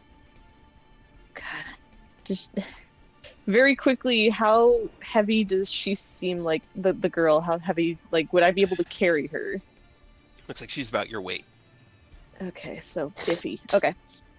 Then I am going to use my staff to cast telekinesis on her. Okay. Okay. And 30 feet up in the air, and I'm going to fly up after her All right, the two of so that you we can try to get out of this. up into the air, 30 feet. 5. This. Fine. All right. You lift her with your telekinetic magic, and then yourself, you fly up, propelling yourself 30 feet up, keeping her held aloft. She's kind of like almost A-posed in the air, just kind of like hanging limp, not quite sure how she's flying. Anything else you're doing? That. And then. Nope, that's it. Okie dokie. Oh, the bad breath. It's coming. You- I know you it. know I it. can feel it in my nerves. Yeah, Mia has now gone up into the air. You were the one that alerted them, so yeah. Aerith, can you give me a Constitution saving throw? Is the one right here. I'm so kind of like- good with cons. Its mouth bulges, Whoa. and you see as this blackish green wave of acrid smoke pours out and engulfs the entire area in front of it. I actually need to check some things. Will it touch Oni? Yeah, it does. Can somebody give me Oni's? Since I did it. No. Can everybody give me No. except for me? Who got out of the way. There's a 40-foot cone. Not a con save. Okay. All right. As the bad Just breath nice knowing washes you over guys. you, Wait, 40 foot. Nicholas, how? you take 22 points of poison damage. And you are poisoned. The rest of you Oh. take 11 points. Sorry, Uh, Oni. Oni also takes 22 points and is poisoned. You know, I'm glad I cast spells earlier. Right? Oh, how many? so- How many do people who saved? 11 for 11. you and Ken.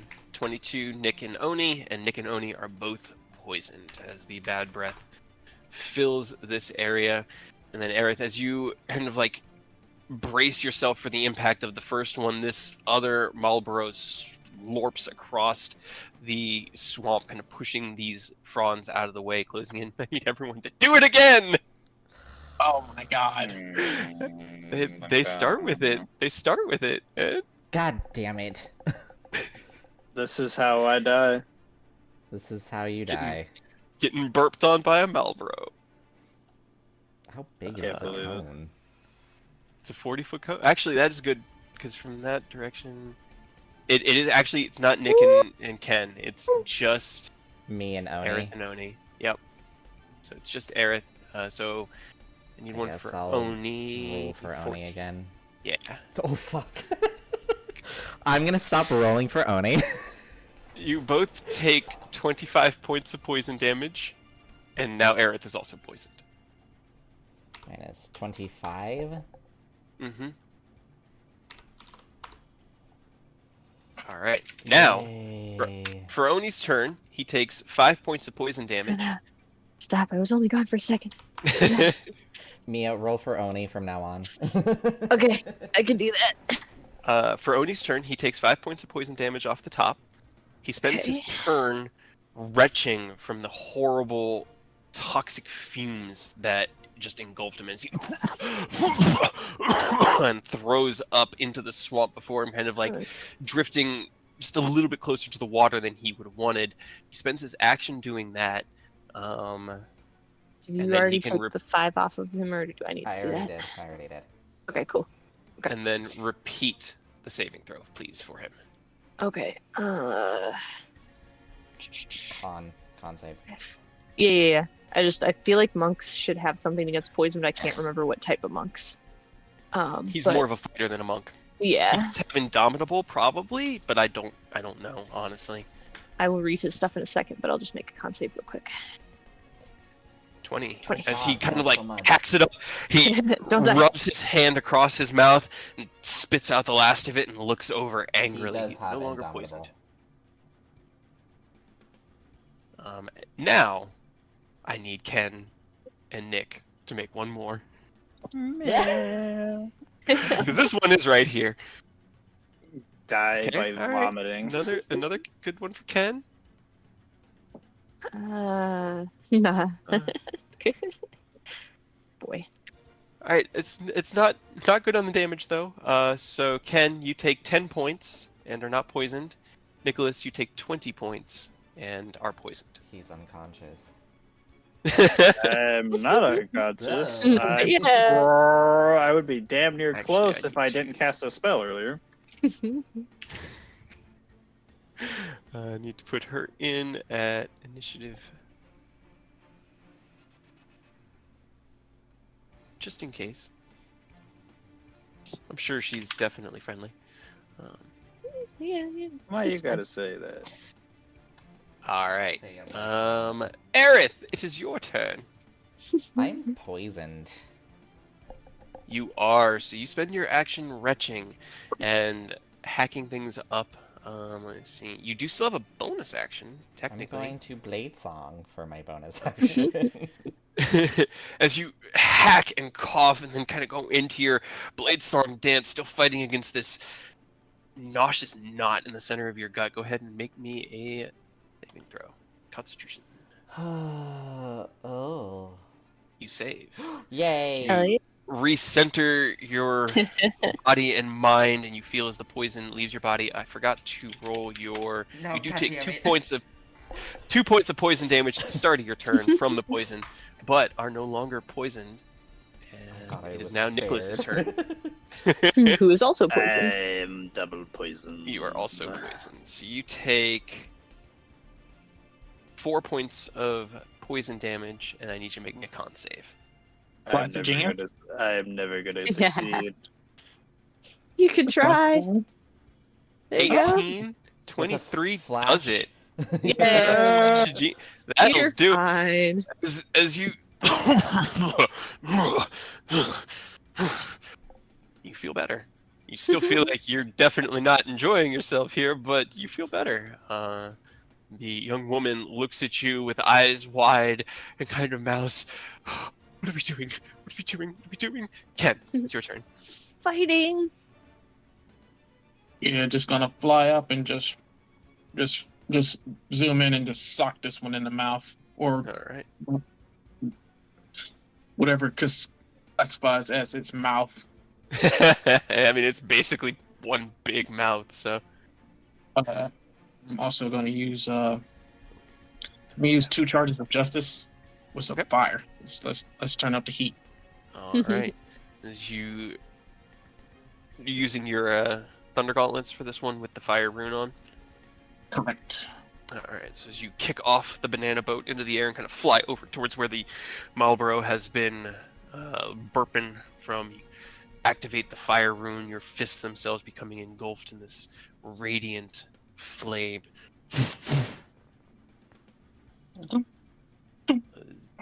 The 18 unfortunately doesn't hit. It slams against the body of the massive creature, but it doesn't seem to deal any damage. 29 definitely hits. Ew. Right. That is 2d6. All right. As the flames erupt out of the front of your armored gauntlets, you see them wash over the creature, and it sizzles and roars in pain. It definitely did not like the fire. Good. I'm gonna use a little bit more movement speed to spin around to keep its attention on me. So I'm gonna get right here-ish. Okay. Slide over, moving around to a more advantageous position. Mia, what are you doing?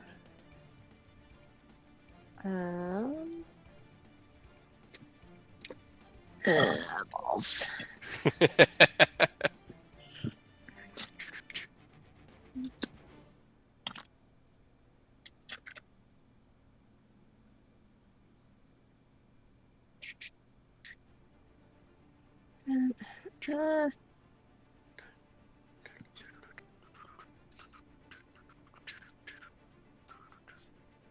Just 20 feet high, 60 feet. Okay, that's not okay.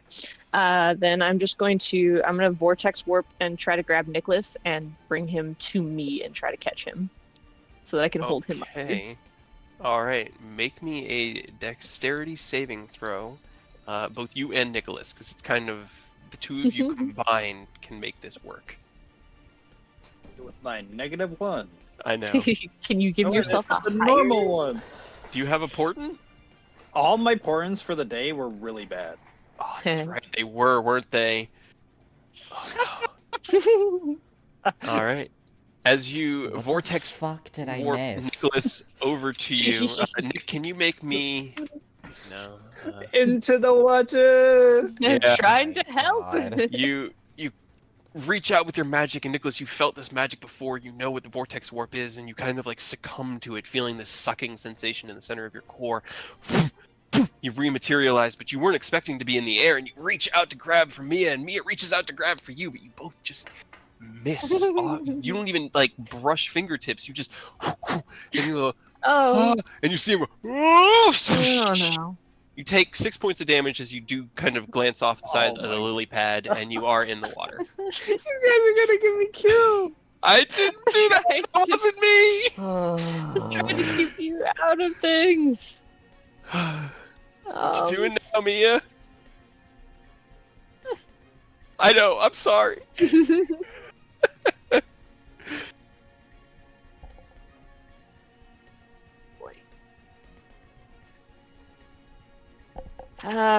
Shit. I'll keep her up. No, it's fine. I'm gonna keep her up at the 30 feet with my telekinesis and dive after Nicholas, and at least try to push us under the water, if not above the water. Okay. Maybe that'll also help. All right. Okay. So you dive down towards the ground, and as Nicholas bumps into the side of this lily pad and starts to roll into the water, you wrap around him, and the two of you dive into the water. You are immediately encompassed by this cold and acrid feeling, this smell of not like toxic swamp water, but just very earthy water. And as you find yourselves underwater, you take an instinctual gasp and can breathe, as Aerith had already prepped for this situation, and you can breathe Right. underwater. See, we're fine. See, I was smart. Right. Okay. End of Mia's turn. Okay.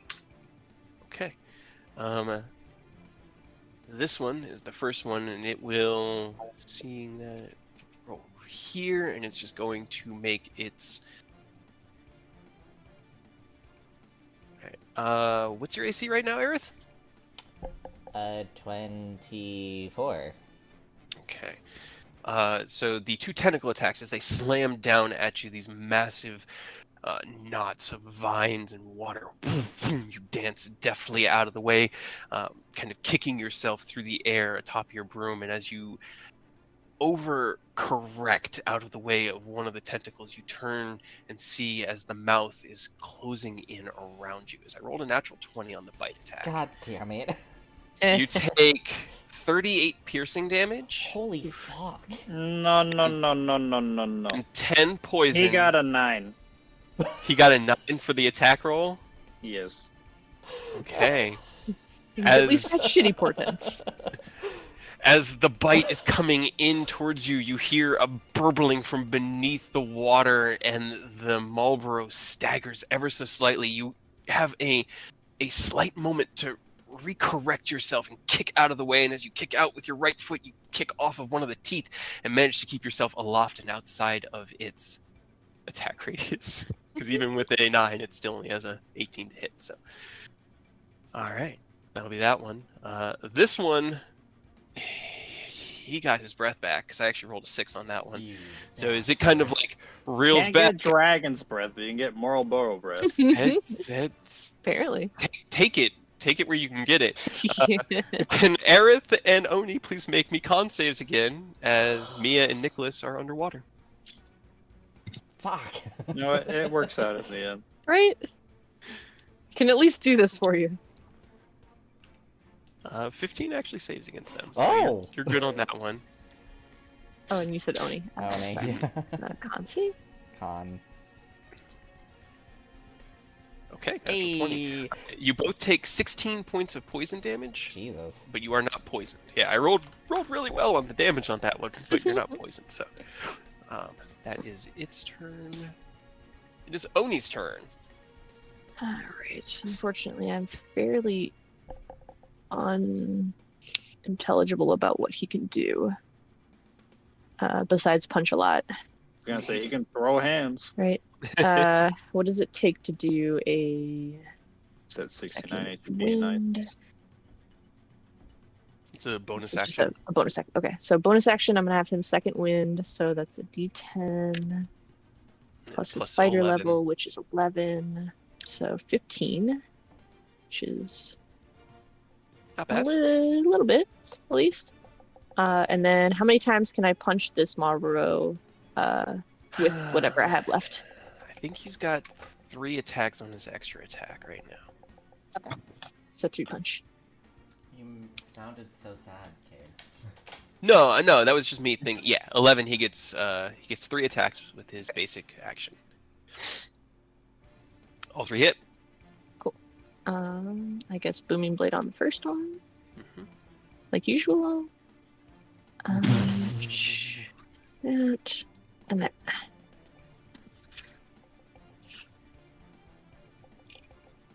18 and 25 is 43. Okay, got it. All right. He puts up his block as the bad breath washes over for the second time, and as the smoke clears, turns. Would have to slide over to here to get flanking, but slides over into position behind or across from Ken to get his flanking. 3 heavy hits. Takes a deep breath. All right. Gonna be this one. Can he move his his double guy on his own movement, or does it have its own movement? I think it has its own. It should have its own movement. Okay, can it go over and help flank for Aerith?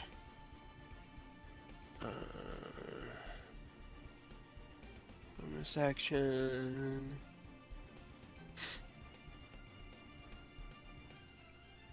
Didn't have time to read for Yeah. Oni's stuff, It unfortunately. has No, to it takes a bonus action to resummon it, but he can move it on his turn. Yeah, it just has to stay within 30 feet, but sure, you can get over there.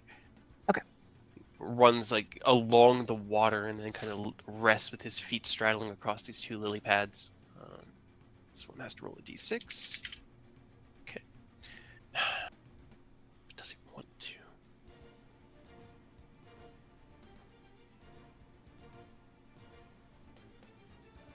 Oh, I forgot to do that too. Oh, that's fine. We'll get that next time.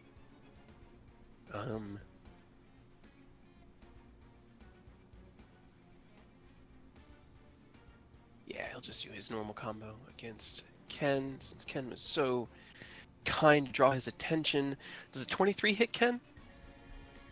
Nope. All right. The natural 20 from the tentacle attack does. But the 23 on the bite and the 21 on the other tentacle both miss. So as the first tentacle slams down on you, you raise your guard to block it, but it smashes through your guard with so much force that it kind of sends you reeling back. You take 36 points of bludgeoning damage. And then Okay.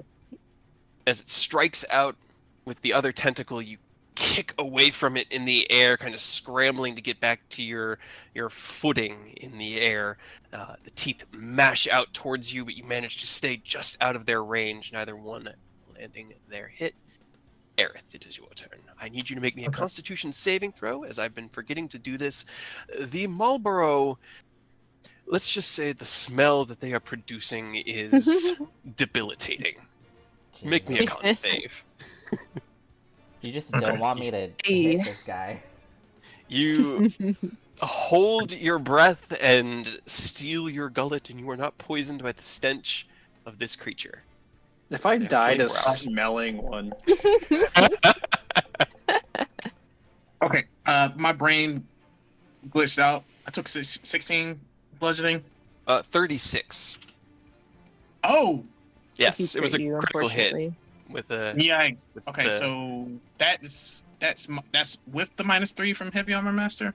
Oh no, so it'd be 33 after that. I forgot about Heavy Armor Master. Because it is Oof. bludgeoning. Yeah. Yeah.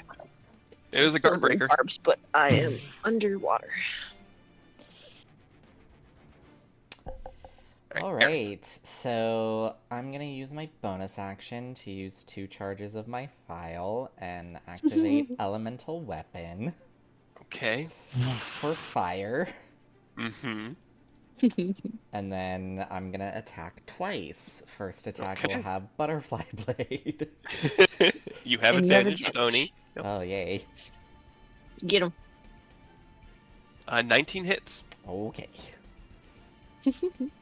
All right. So let's see. Butterfly's then- psychic, right? Yes, Psychic. Okay. And then normal attack. Yeah, that hits. 33, 32. So it's total. Okay. All right. As you strike out twice with your rapier, each hit carving through the vines and massive body of this creature and burning away parts of its flesh, its flora, whatever its body is made of. Definitely doesn't like the fire. That's Anything gonna else you wanna be do? my turn.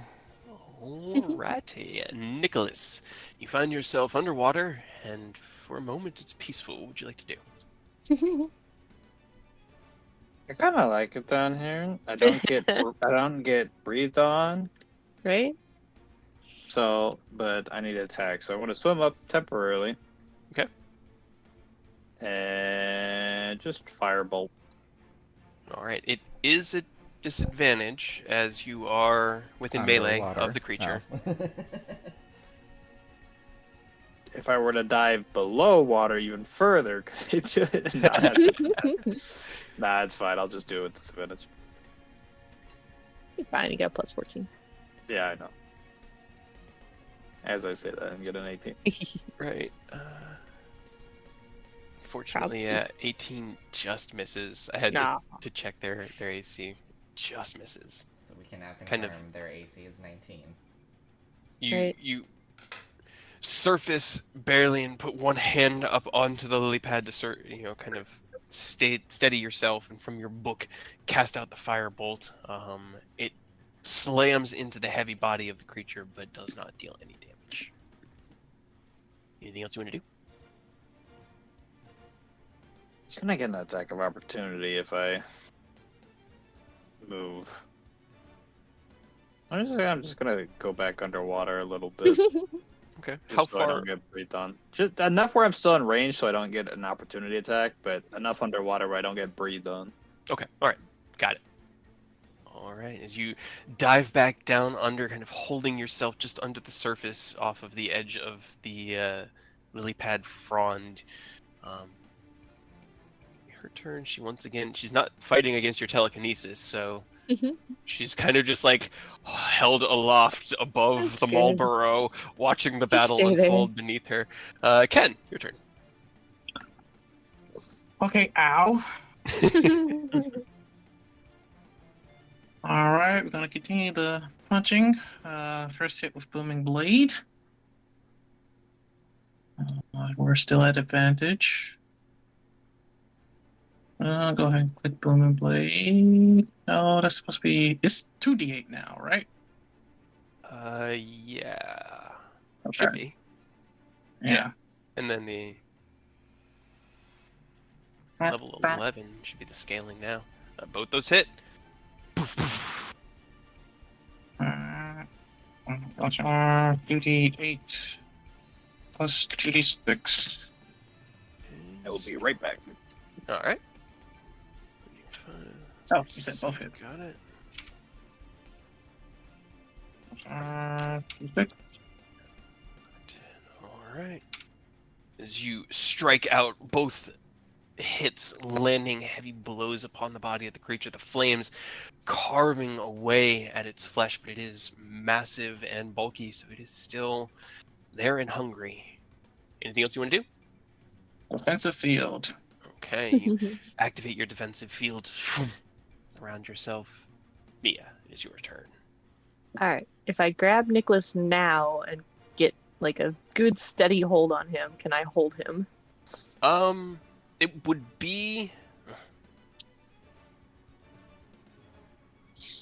Have you tried to carry Nicholas before? I think so. At least once or twice, because he's the one who can't fly. It's still going to be an athletics check. It's not going to be as high as it would be with her, but he is still a heavy weight in your arms in order to carry up. Shove him in your bag of holding.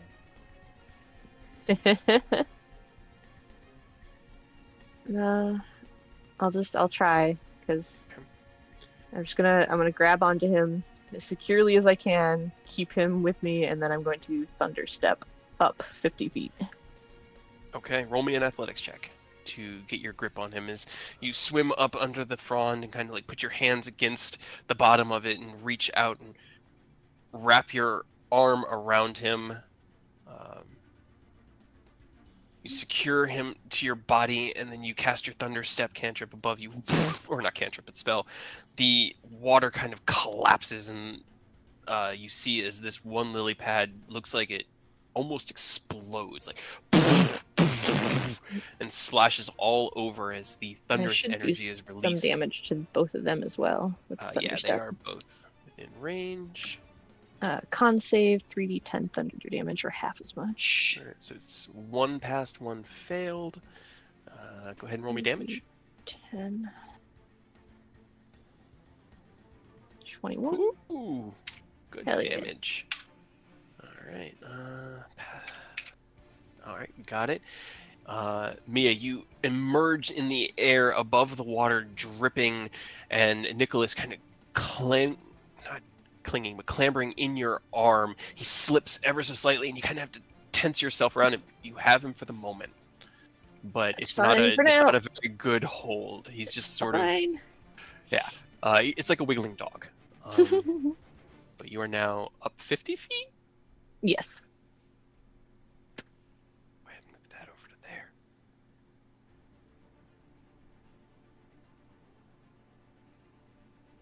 Okay, cool. All right. Okay. Both of these guys get to do. Okay. All right. Neither of them got their breath back. Oh, that's So this good. one, now that it doesn't have its breath, is going to close in. Great. Less good. I'm sorry, Aerith. I'm so sorry. I don't. It's even when you're controlling Oni, it happens. I don't know why this always happens, but bite, tentacle. Okay. Bite, tentacle. Okay. 28 to hit on one of the attacks. I shield. Okay. As the two Marlboros close in around you, you kind of back into your defensive stance, still casting your blade song chant beneath your breath. You hold the Sicarius in your hand and watch as they both begin their flurry of attacks. A single tentacle strike, you dash out of the way. The jaws come in, you kick off the teeth. Another strike, another one. The teeth come in, and then finally this last tentacle comes flying down from above you, and as you're like getting your footing back beneath you, cast your shield spell and deflect it from being able to hit you. Take no damage. See, you're fine. Oni's turn. How many times can I punch? Just gonna punch as many times as possible. You can do 3, and then I think you could flurry of blows for 2 more. Okay. But it would use a key point to flurry. 1, 2, 3. Okay, roll me damage on those 3. That I'll hit. Am I dead yet? Not yet. Nope, but don't move. Okay. 3. Okay. As Aerith does his kind of like beautiful pirouetting dodging maneuver behind him, Oni strikes out at the one between him and Ken. The two hand-to-hand fisticuff combatants pummeling the shit out of this Marlboro. The first one hits with the thunderous boom of a booming blade. Oni goes through the rest of his combo, and with that third hit, elbow strike right to the back. There's a roar and a guttural as the Marlboro falls dead into the swamp and begins to bubble and decay. Gross. What does it take to switch with his He can make Shadow Man? he can either use his bonus action to change places, or he can make any attack from his shadow's location. So he can attack as though he's there. He basically exists in both places at the same time. Okay. Then just attack from the shadow guy. So are you going to use the 1 or flurry of blows? Flurry of blows. Alright, Key so 2 point, more flurry of attacks. blows. Alright. Yeah, they both hit. There we go. Girl, sure. Right? As the elbow strike crushes this one, Ken, from the other side, you see as Oni flickers just like out for just a moment as he switches over to the position of his echo and strikes out with 2 heavy hits. And the first one sending a rippling kind of pulse through the Marlboro as it struggles to even move. All attacks against that one have advantage until Oni's next turn. Get your attention. Okay, that's it. Alrighty. That one is dead, so Aerith, it is your turn. I like to self-destruct. No, I'm kidding. Blue Mage, new wizard class. Yeah. Right? I will.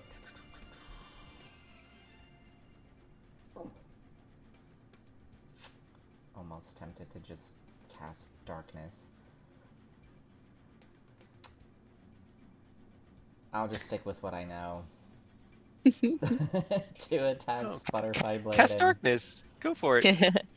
Yeah, I they don't have. trust how you I'm say sure that. they can't see. First attack, butterfly blade. They have huge bulging eyes. Can't you see them? Oh, against the one between. Yeah, okay. You do have Yeah. advantage on that one, so yeah, that does hit. Alright, so that was 34. Alright, it is still up. Normal attack. Okay, go ahead and roll me damage. 15. Alright. Actually, 15, that gets doubled. It's 18. Okay. Still there. Damn it. It's not one. It's not at one. It's not at one. But as you kind of like release the shield spell from around you, you recentering yourself atop your broom, you strike out twice with the Sicarius against the one that Oni had just pummeled the stars out of. You cut twice into it, the flames carving away. It is barely holding itself together, but it is still there. Nicholas, you are being precariously held by a very, very not strong woman who basically has you in her left arm around your chest with one arm around each armpit, with her arm kind of like tucked under your armpits, and you're being held to her chest about 50 feet off of the swamp water. It's precarious, but you are currently... Very tenuous grip on you, so please be careful. What you doing? What did I go back into? Alright. I'm gonna firebolt the one where I have advantage. Okay. I have no combat spells. It's all just support stuff.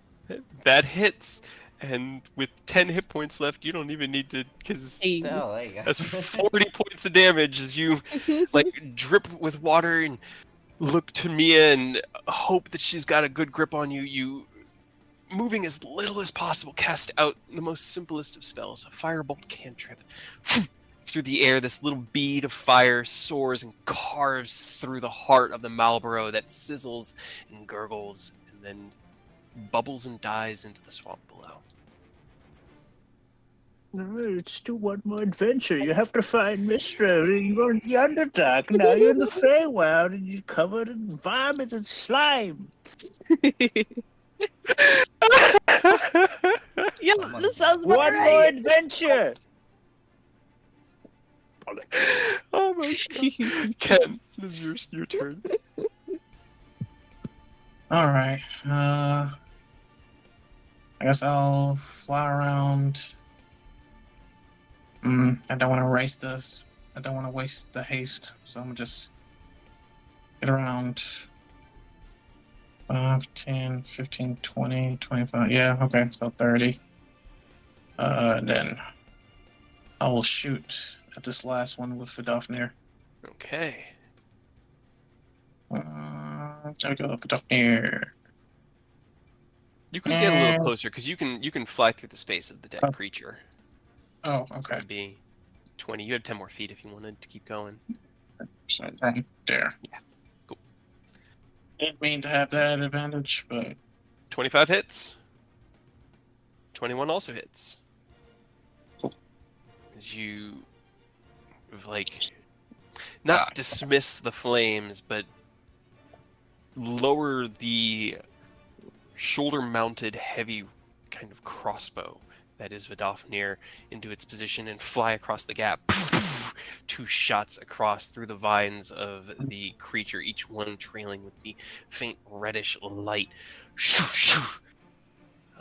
28, 39, 40. Gotcha. Okay. All right. Anything else you want to do?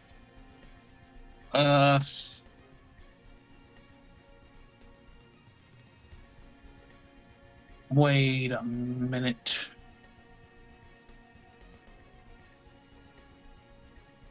Not yet. Okay. No. All right. Mia, it is your turn. 2 of the Marlboroughs have been felled. 1 remains. Real quick, what size is the Marlboro? They are huge. Okay.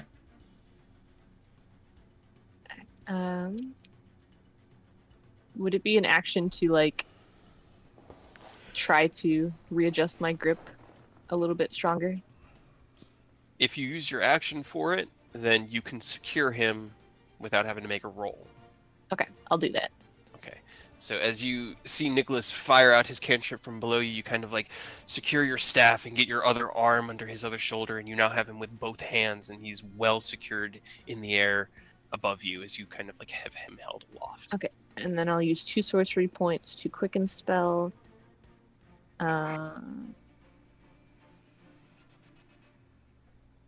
To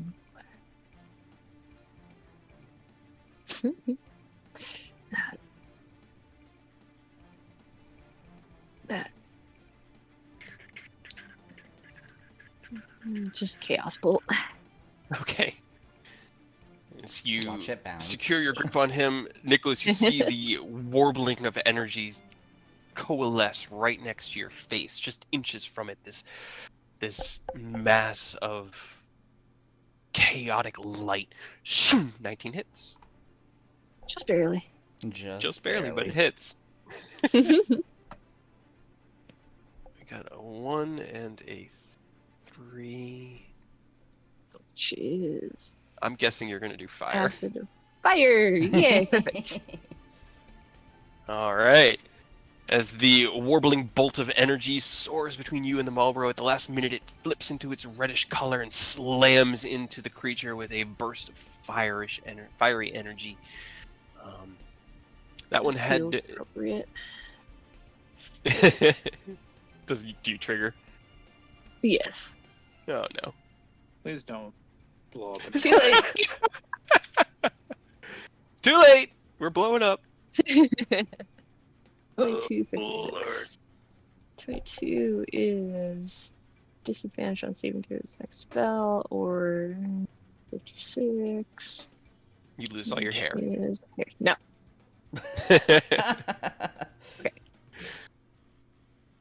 As you feel your follicles begin to decay away, you twist the chaos of magic and instead instill disadvantage on the Marlborough. This one has, let's see, one last. Can Ken, Aerith, and Oni please give me one more con save? No. As this one has been pummeled by the railgun God shots, fucking damn it. and then slammed by a chaos bolt. It kind of like reels back, its tentacles securing itself behind it.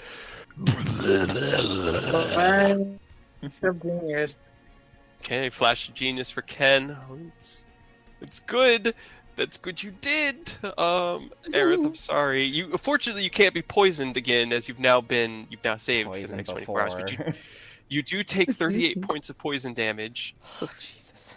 Oh, Yeah, Ken and Oni, you both take 19 and are not poisoned. But that's its turn.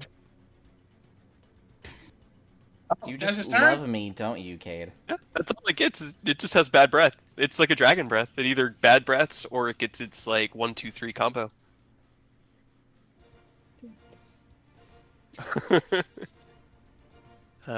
Takes so ends its turn. You can use your force creature to make a strength saving throw. Got it. I see. Strength save. What's your spell save DC?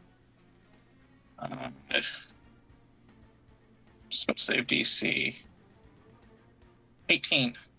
18. It rolled a 17 on its strength save. Eh. It gets pulled closer, kind of sliding past Aerith towards Ken. You can now make your attack of opportunity as it comes within range. Hell yeah. Fantastic. That definitely hits. Nice. All right. As the bad breath washes over the three of you, Ken, you kind of raise your gauntlets in front of you, deflecting as much of it as you can away from your face as possible. And before the smoke is even cleared, you lash out with your new augmentation, a small, like, energy chain whip that crosses this distance into the mouth of the Marlborough and, like a fishing hook, pulls it closer to you. And as it does, you use that same momentum. Huh? I'm sorry. I kind of, last time we did this, I had said that I had visualized it as 2 giant Ascalon claws. That's right. Perhaps That's right. Yeah. I forgot Get about over that. here. as the Ascalon claws get over here and close or pull the marble close to you, you right into its face, and the tentacles kind of fly out around you. Take 25 points of damage. All right. End of its turn. It's now Oni's turn. And he punch. Punch Vantage. Punch Vantage. Yeah. How have you avoided damage this entire fight? Me? Yeah. By flying. And going underwater. And not flying. Oh man. I just looked and I was like, oh no, what did I do? The 17 unfortunately misses, but the 25 and 27 both hit. 21. Another 12. Alright. It's definitely looking messed up, but it is still there. Anything for Oni's bonus? He can always make one offhand attack as a bonus action. He has to spend a key point to do 2. Okay, then I'll just do the one. That hits. 16. Got it. All right. It's Aerith, still it's your alive. turn. It's still alive. Fireball. Just I'm kidding. especially for you. Blow us all up. No, no. It's fireball at 9th level. I'm just gonna attack it twice. All right.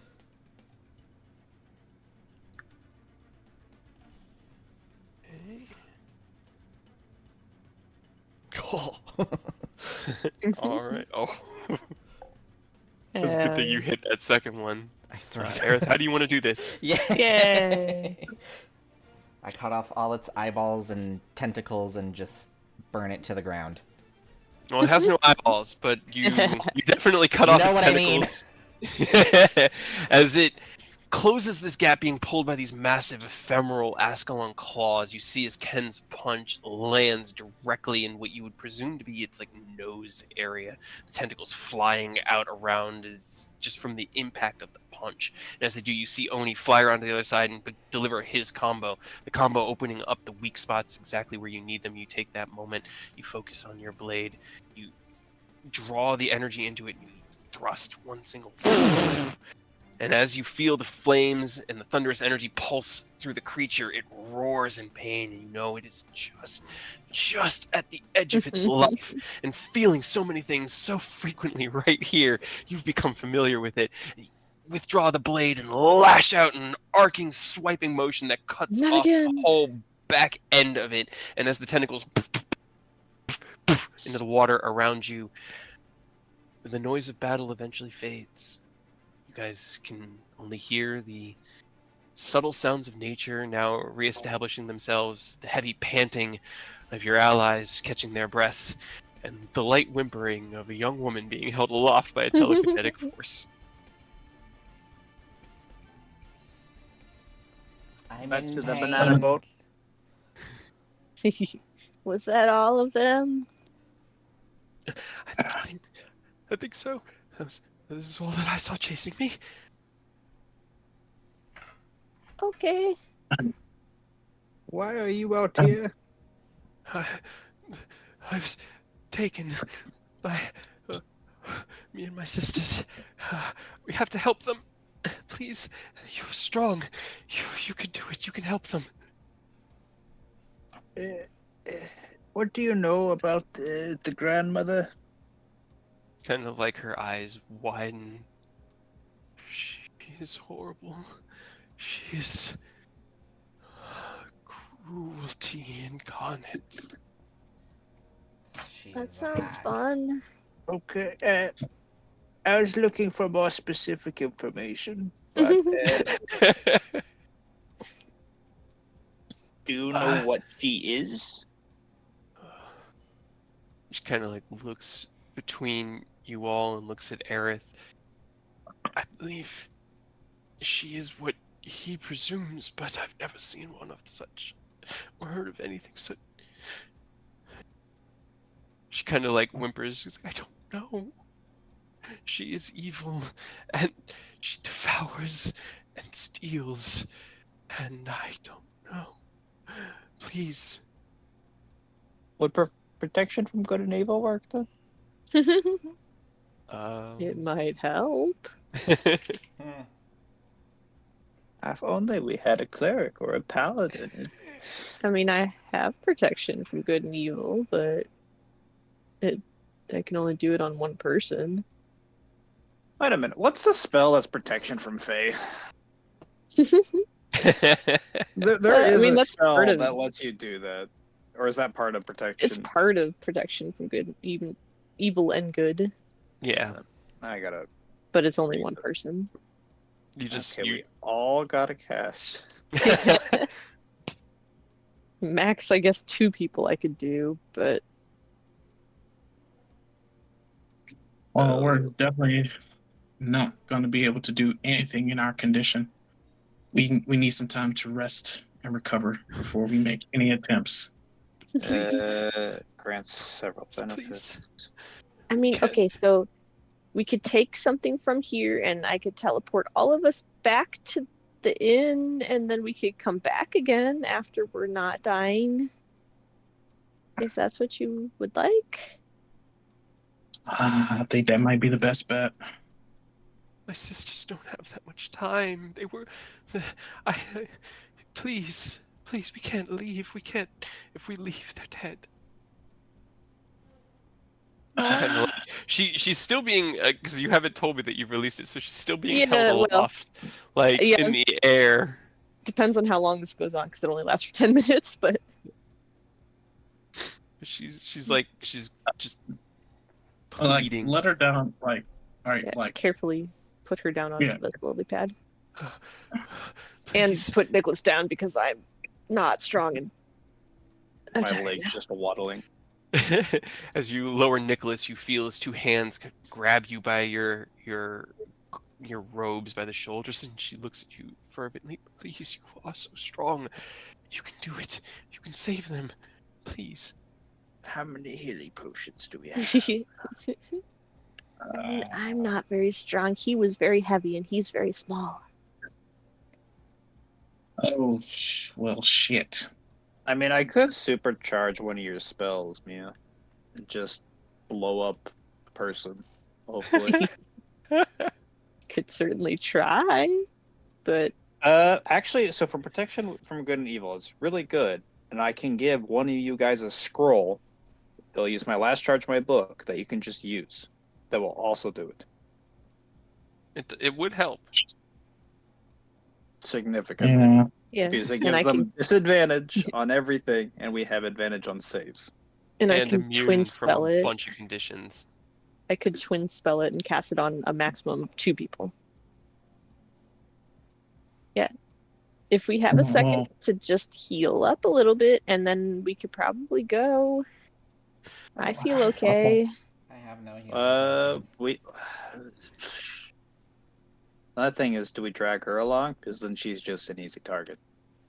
Uh, No offense to you. she No, could I go won't. hang out with the gnomes. Okay, how are we looking on spell slots and other resources? I am pretty low. Fine enough.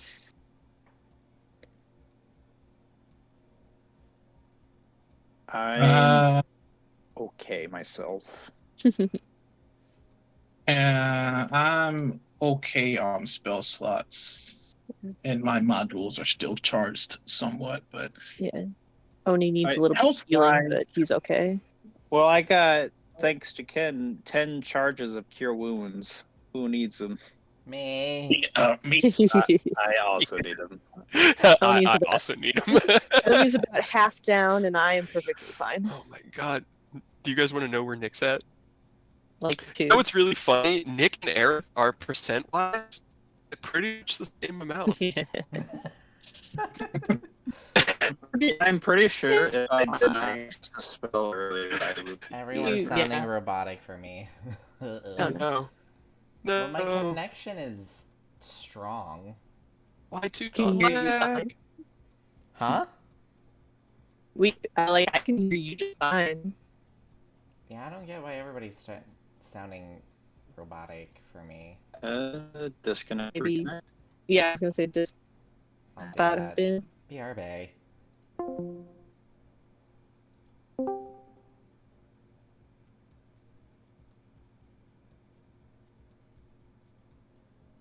I'm just gonna use 3 of Well, those. those see where we're at. I've got a couple healing potions. I'm in pain. So, I meant to do plus 15.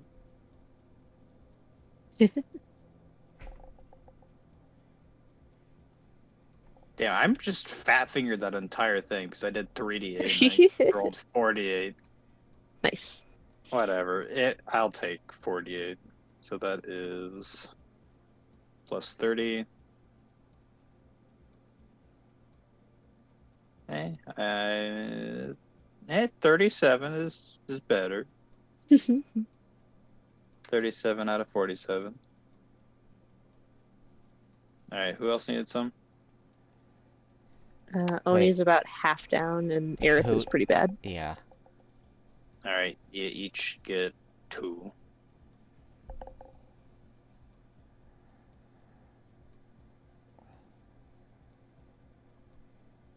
So Do just you want roll. us to roll them, or Yeah, you okay. can roll for yourself, just 2d8 plus 10. Oh, god damn it! I don't think that's how you're supposed to. Shush. Plus Oh 10. wow, I got plus 38 HP. That was gross. 19 for Oni.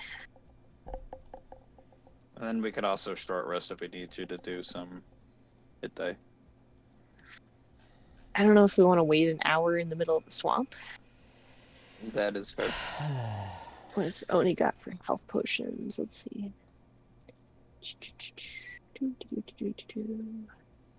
Gonna cast a Cure Wounds on myself at level 2. I have 1 greater, 2 common. 9. Man, I thought we just like stocked up on healing potions, but he only has 2 commons. Pretty sure that they were used. Oh no, 3. There we go. 3 greater healing potions. I was like, I swear we had some.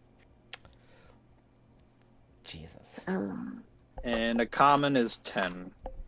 Correct? Yeah, 10 for the common, 20 for the greater, I think. Okay, I'm just gonna drink one of my commons. Just top myself up. Alright, I'm back. 10, 20. Alright. I'll have him take 1 greater and 1 common.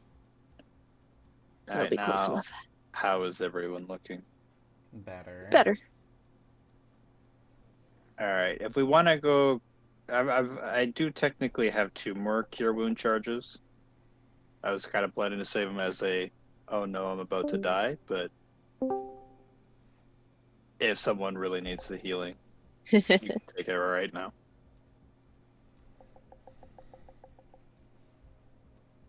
Time for my connection to get all janky. Yeah, right? No.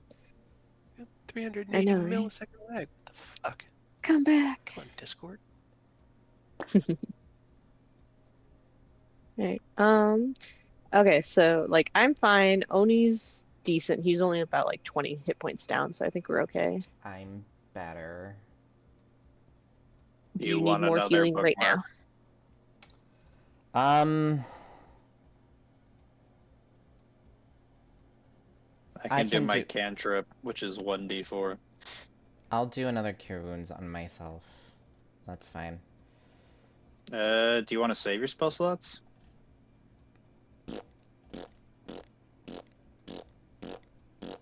I'm already pretty low.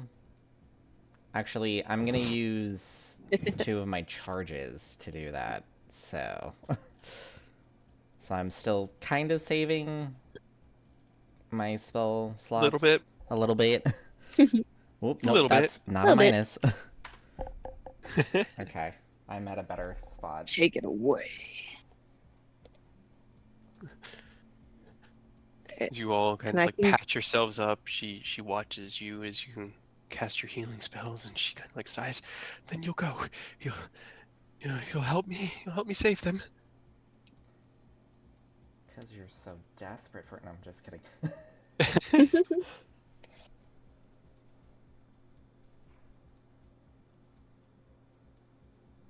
Yeah. Yes, we will We're help gonna you. go help. Can you point us Where in do the you... right direction?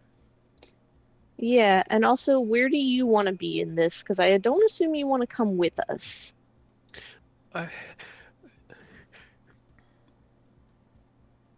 She kind of like stops and looks between each of you. I can't help fight, but I need to be there just in case. I want to help my sisters. I can't run from this, and I can show you the way. So I'll get you there, and then I'll stay back and let you do what you do. Are you sure? Because, like, Can I roll insight? Roll me an insight check. you could still be in danger. I know, but for my sisters, it's worth it. She does seem legitimately concerned about her sisters. Okay. She also seems to be hiding something, but you're not quite sure what. No. Okay, never mind. That's not as good as I thought it was. Quick, read your mind. Also, the guy who told us to get this motherfucker, he knew the hag or whatever the grandma was here. You asked Archie no questions, guys. You guys took his quest and walked away, and he was like, We asked Amazing. what specific dangers can we encounter. We did ask that. And he's You like, did. "Oh, just the average dangers of the Fey-Wild. This ain't the Yeah. average dangers of the Fey-Wild." I mean, maybe it is. We don't know. Maybe these are just average. I had forgotten that you did specifically ask that, but still, yes, these are Yeah, average dangers. it's just your average Tuesday. I call BS on that. Well, I'm you gonna tell have a him word. when I'm you gonna get have back. a word with him. Okay. But Do let's I go want- save her sisters. Okay. So detect thoughts. They can detect it, correct? Yeah. Only if so, you go deeper. well, you have to cast it, which would be detectable unless you use subtle spell. Have sorcery points. In addition, they do know. They always know whether you dive deeper or not. It's just if you attempt to dive deeper, then they can push you out. But if you just keep the surface thoughts, then eventually when the spell ends, they still know. Fuck. We'll just tell her. It seems to be something you're not telling us. We could use all the information. I mean, I don't know what you mean. Now let's just take a deep breath and let's all calm down. I know you're stressed. Who are your sisters that you're trying to rescue? I have two of them, Elizabeth and Courtney. And Well- why are they here? We were on a journey to Broken Vale, moving to Sarnau, and traversing this border, we were beset by a horrible woman, old and creaking like an old tree. I don't remember how, but somehow we ended up in the center of this vast fucking swamp, and we were in cages, and there were knives, and I heard her talking about eating and having us for dinner, and I don't know how. I was fortunate enough. I got out and ran, and now I'm here, and I have to go save them. Do you know how long ago that was? A few hours. I've been running. So, a few hours. Out of character. That seems very odd. Oh no, I'm running for my life. Time to immediately U-turn and go back. Well, she got stuck here because she was gonna get Well, I eaten by get she's Malbros. stuck here, but at the same time, she has no weapons. Mm-mm.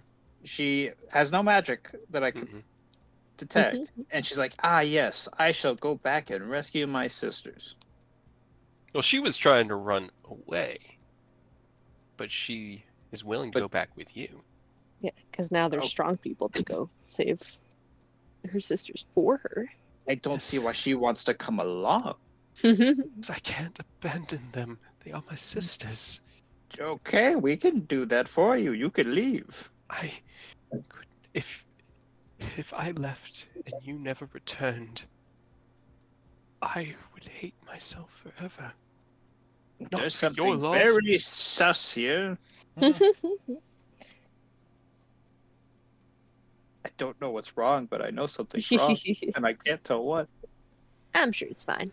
I mean, if she's It's still so- hiding my- something, we can easily My just spidey senses are tingling. we can easily go back to the pub and just go rest. Can I try insight? Not Sure. true. Roll me an insight check. I don't.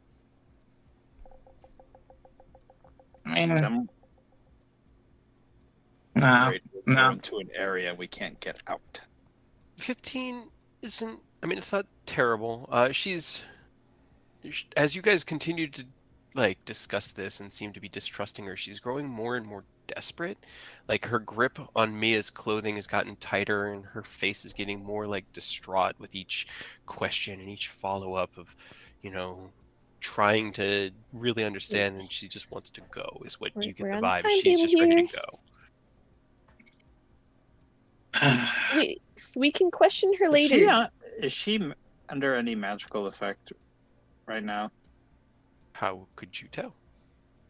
I don't want to waste more spell slots. I want to use my resources. Well, then you don't know. Can I just roll Arcana? That's fine if I no. need to roll a spell slot. Yeah, I think you'd need some sort of magical aid to be able to detect Because I'm things. almost wondering if, kind of like the gnomes we met, her mind was just ever so slightly shifted to forget stuff and use as bait or whatnot. Nah. It's up to you. But we kind of need spell slots. Hmm Do you need magic or information?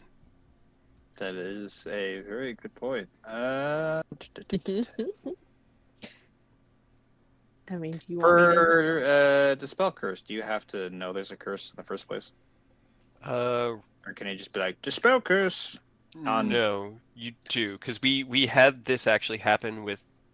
No, you don't, because that's what Emmeline did with Aerith when you guys originally came in, and Aerith was cursed after the Temple of Tomoacan with the Stone of Bad Luck.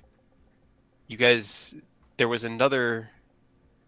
No, sorry. You knew about that curse. You didn't know about the other curse that was there, and she couldn't detect it. So you would need to have detected the magic to know that they're cursed in order to target it. Because at that moment, you were also cursed with the vampire curse that was tracking you, and she didn't know that.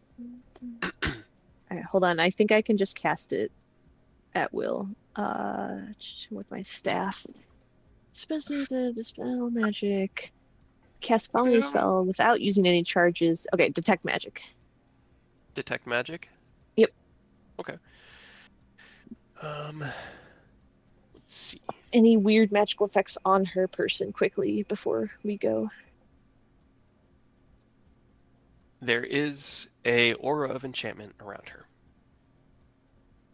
Of course. Can I dispel it? Do you use dispel magic? Yes. Okay.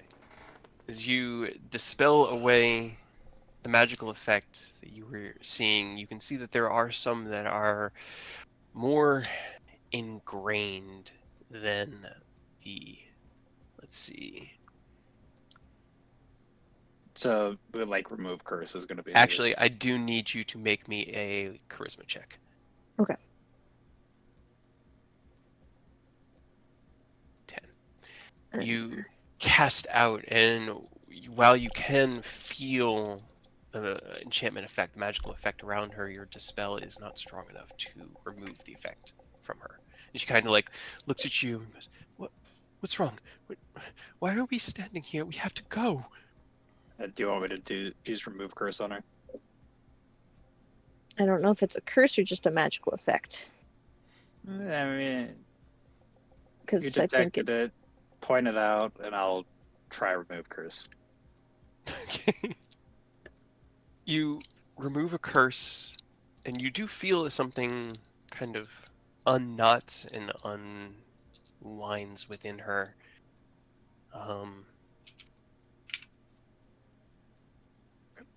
You see as like her eyes go distant for just a moment, like unfocused, and then she shakes her head.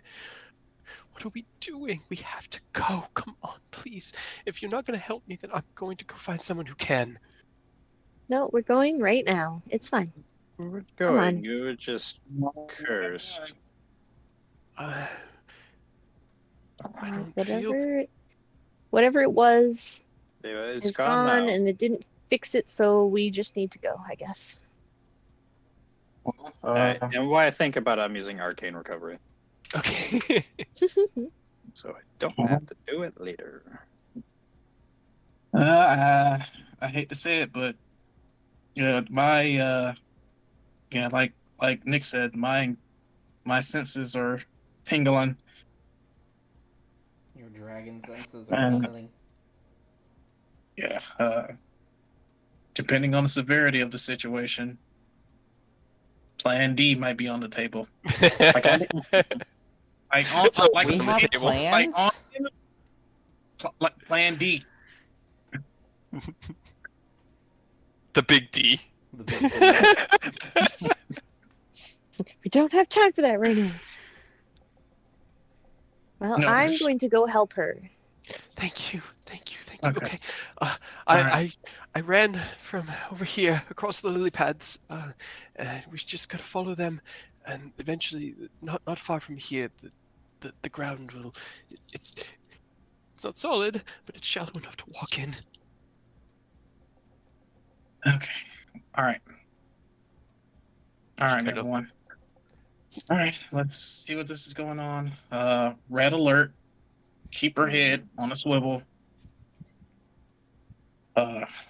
Let's I guess keep our wits about us and man, this sucks. I hate it. Mia, hold on. Mm-hmm.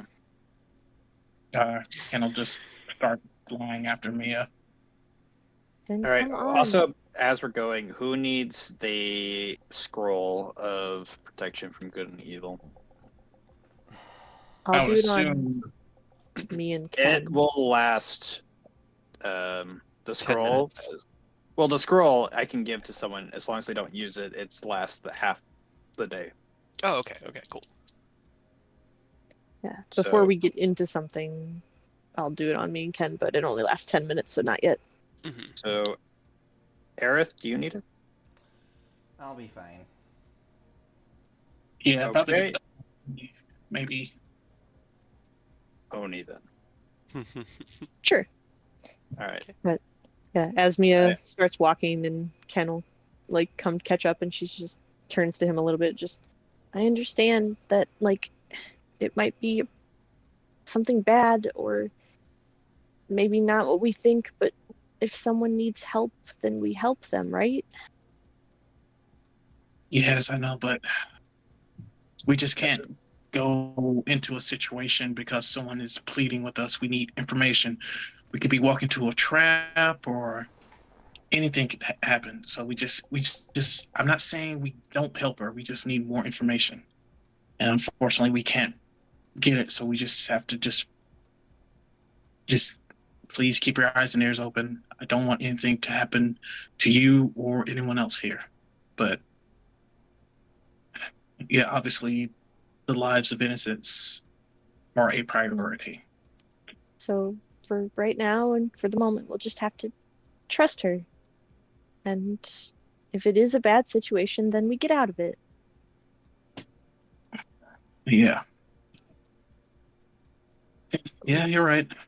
It's feel like just It's difficult if we go into everything assuming that everyone's lying. And then you don't trust anybody. Yeah, well, let me, whenever we get some time to rest, let me remind you of to tell you the story of a researcher by the name of Jax. Oh, God. Jax. That was so much fun. That bitch. All right. As you all hop along the lily pads, quietly conversing amongst yourself, you see as Marianne gets about 30 feet or so ahead of you and starts like hopping, a little bit of like wading through the shallower parts of the water.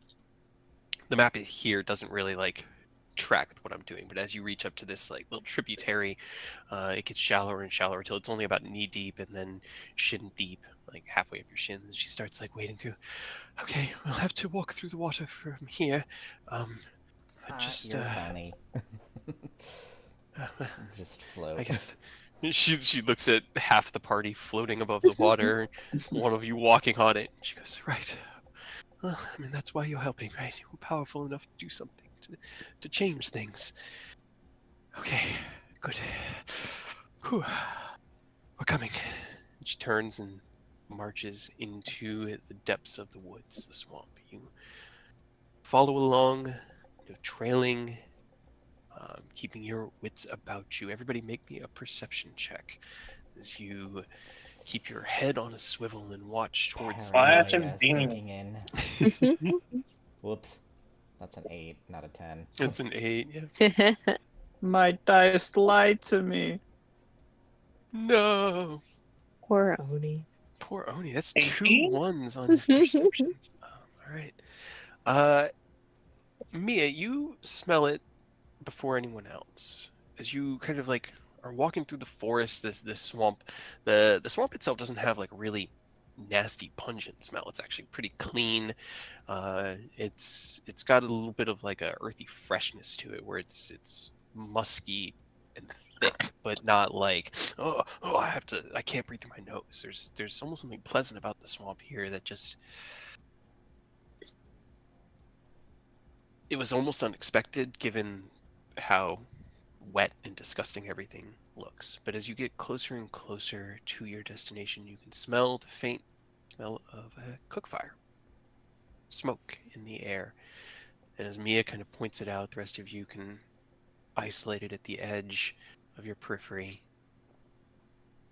Marianne runs a little bit ahead and then kind of pulls away at a copse of branches and then stops and looks back at you all. And as you catch up to her, she goes, okay, we're here. So she's in there. My sisters were in the small house to the right. That's where we were being kept. Okay. So you stay here and be quiet, right? Okay, stay and be quiet. And you will... Okay. Question. Either So there's a house in front of us? 2 houses? So at the moment, you can't really see it. You're at the edge of or at the end of like a forest path that has sealed itself up with a overlapping of branches. And as you caught up to her, she was like peering through the branches to look beyond it. And then she kind of like turned around and is between you and the branches. You haven't actually seen beyond the copse of trees yet. Sure. Okay. Kinda want to look because from what we got from the gnome, there should be like a willow tree with blue flowers nearby. you can look around with like your eyeball thing, or does that take a spell slot that you don't have? It takes. Well, I mean, I have a spell slot. I don't know if we want to use it, but I Up can. to you.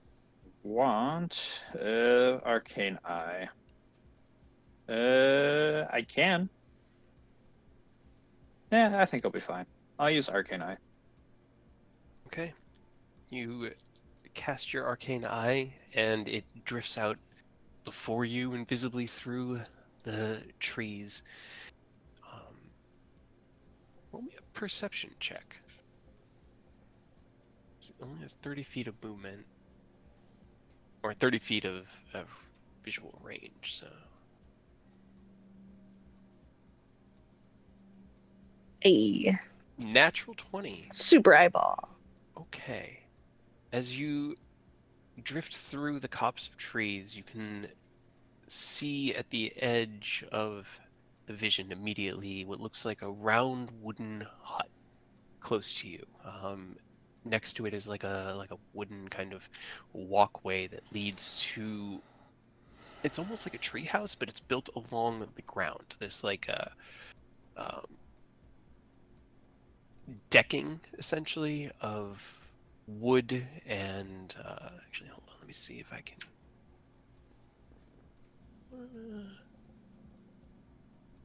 Why don't I do this? Hold on.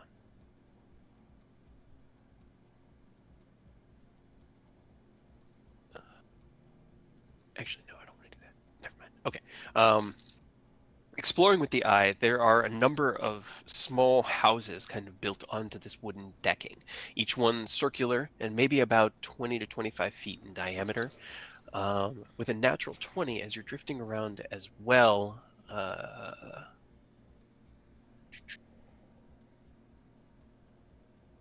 checking stuff.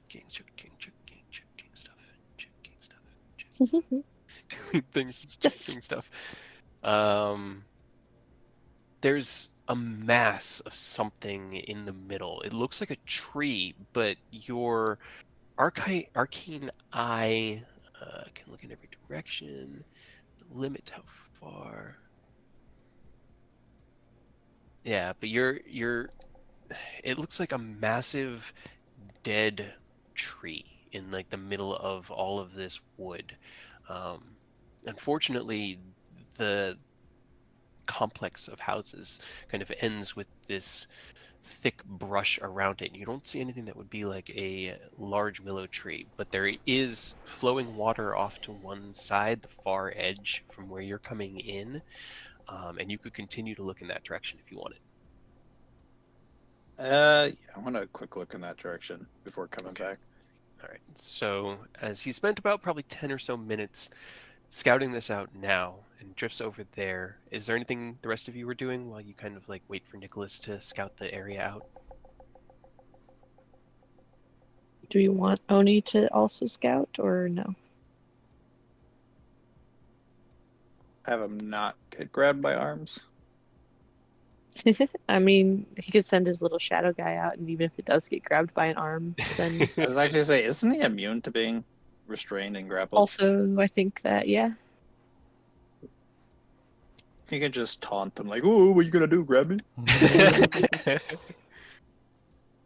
Yeah, I'll have Oni's shadow go out and scout as well a little bit.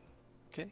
Can you have Oni roll an investigation check? Or I guess perception would work just as well, and I know he does much better with that. Okay. Especially with the rolls I've been doing Well, tonight. it's almost like Oni's character or player isn't here tonight, so the character's just not vibing correctly. Not doing that great. As Nicholas pushes on and kind of like mutters to you what he's been able to see, and pushes beyond the wooden kind of hut and housing here, down this path. The path kind of descends in a nice curve down into a familiar-looking and beautiful pool. At one end, the earth itself seems like higher up, and there's like a small bit of waterfall, and on that raised bit of earth you can see the large willow tree dangling with the golden lights beneath it. And as you drift along with your arcane eye, you look down towards the water and can see the beautiful glistening celestial lotuses kind of just spinning and drifting in the gently moving water beneath the tree. Alright, that's all I needed to confirm. Let's head back and see if we can't find these people or the grandma. Okay. You recall your arcane eye. Marianne looks at you all like, is it time?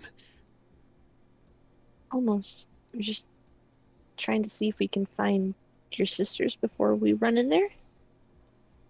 Oni kind of scouts around quickly with his shadow. The doors themselves are locked. The windows kind of dusted and opaque. He peers through a couple with it, the closest building is empty. He runs over to the one that Marianne had identified and kind of peers in, and about half the room is obscured. The other half seems empty. It's got like a bedroll on the ground and maybe some boxes, but the echo doesn't see them or anything. Then I guess we'll just have to go in and find them. Right? Smells like a trap to me. But if you know that you're going into a trap, that makes it better, Still right? a trap. No. I mean, that was always craze for philosophy. If I know it's a trap, I can control how it springs. Kind of. Kind of. So, what you guys do? Fireball. Fireball.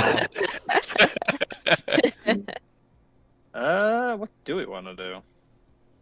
Is we don't see any immediate dangers, but that makes it even more dangerous. Just gotta go in, I guess. I don't like this at all. Who does? I like it. If we're polite and knock on the door, do you think we could just talk? Sure. It's worth a shot. I can't remember. Our manners are important in the Fey-Wild, right? Very. Yeah, probably. That's what I thought. My guess is everyone here who's been captured or stolen encroached on our territory without like giving a proper hello, and that's why they were all like attacked. Right? But maybe if I'm we happy just to go knock say on hi. the, I was gonna say maybe we knock on the door and try and be polite. I'll do it. Okay, Well, we so go together. We can't be skulking about. We have a gift to give. We have Be a like, gift. hey, welcome to thanks for having us at your house. Here's a present. I got a never smoking pipe. Hey, maybe she'll like that. Old She likes people them. like pipes. That is true. We do love pipes. That's about all I can give. We don't have to give a gift. We could just exchange pleasantries. Gifts help. Or so I've been That's told. true. You go to someone's house and you give them a present because it's like, hey, thanks for having me over. That's fair. Well, as odd as it sounds, I somehow think that we need to knock and be polite. I like that plan. So I'm on board. Let's go say hi. Any objections before we knock on grandmother's door? I'm already at the door knocking. Okay, as you have come to this plan, Aerith pushes through the copse of trees and into the clearing in which this complex of wooden houses has been built. You can see 4 of them, and then there's like a big kind of empty space with a it looks like a dead tree kind of in the middle. And as you step in, let me make sure I've got all my lighting set up correctly. I didn't. That would have just been a black screen for you guys. That would have been funny. Get this set up right.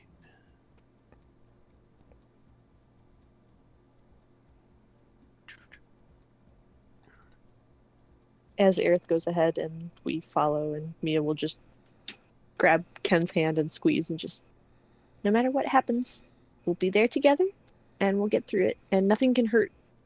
Just starting with a bit of politeness, right? Yeah. Okay. As you guys step into the clearing here, the wooden buildings, the black spots are the buildings right now, are all circular. And you came in from over here. Marianne kind of like stays behind you and just seems to be peering through the branches. The closest of the buildings was right here. Where are you guys going? Which one's the main one? Roll an insight check. It's kind of Oh, hard to God. tell. They're all Am I pretty on much a like the same different size. Screen than you guys? Are you? I see the old maze from. Oh, Now I'm on the right screen. Did I drag you onto some old map by accident? I was looking at the old maze screen where the lizards were frozen in time, and we had to like.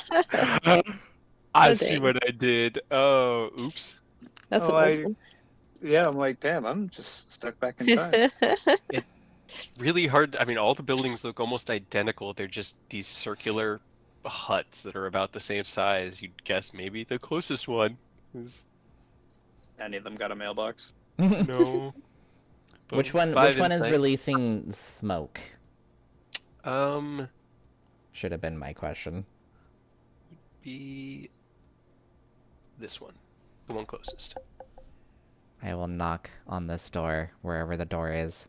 Okay. As you kind of like step onto the wooden platform, the rest of the party. How is the rest of the party falling in with Aerith as you approach the door?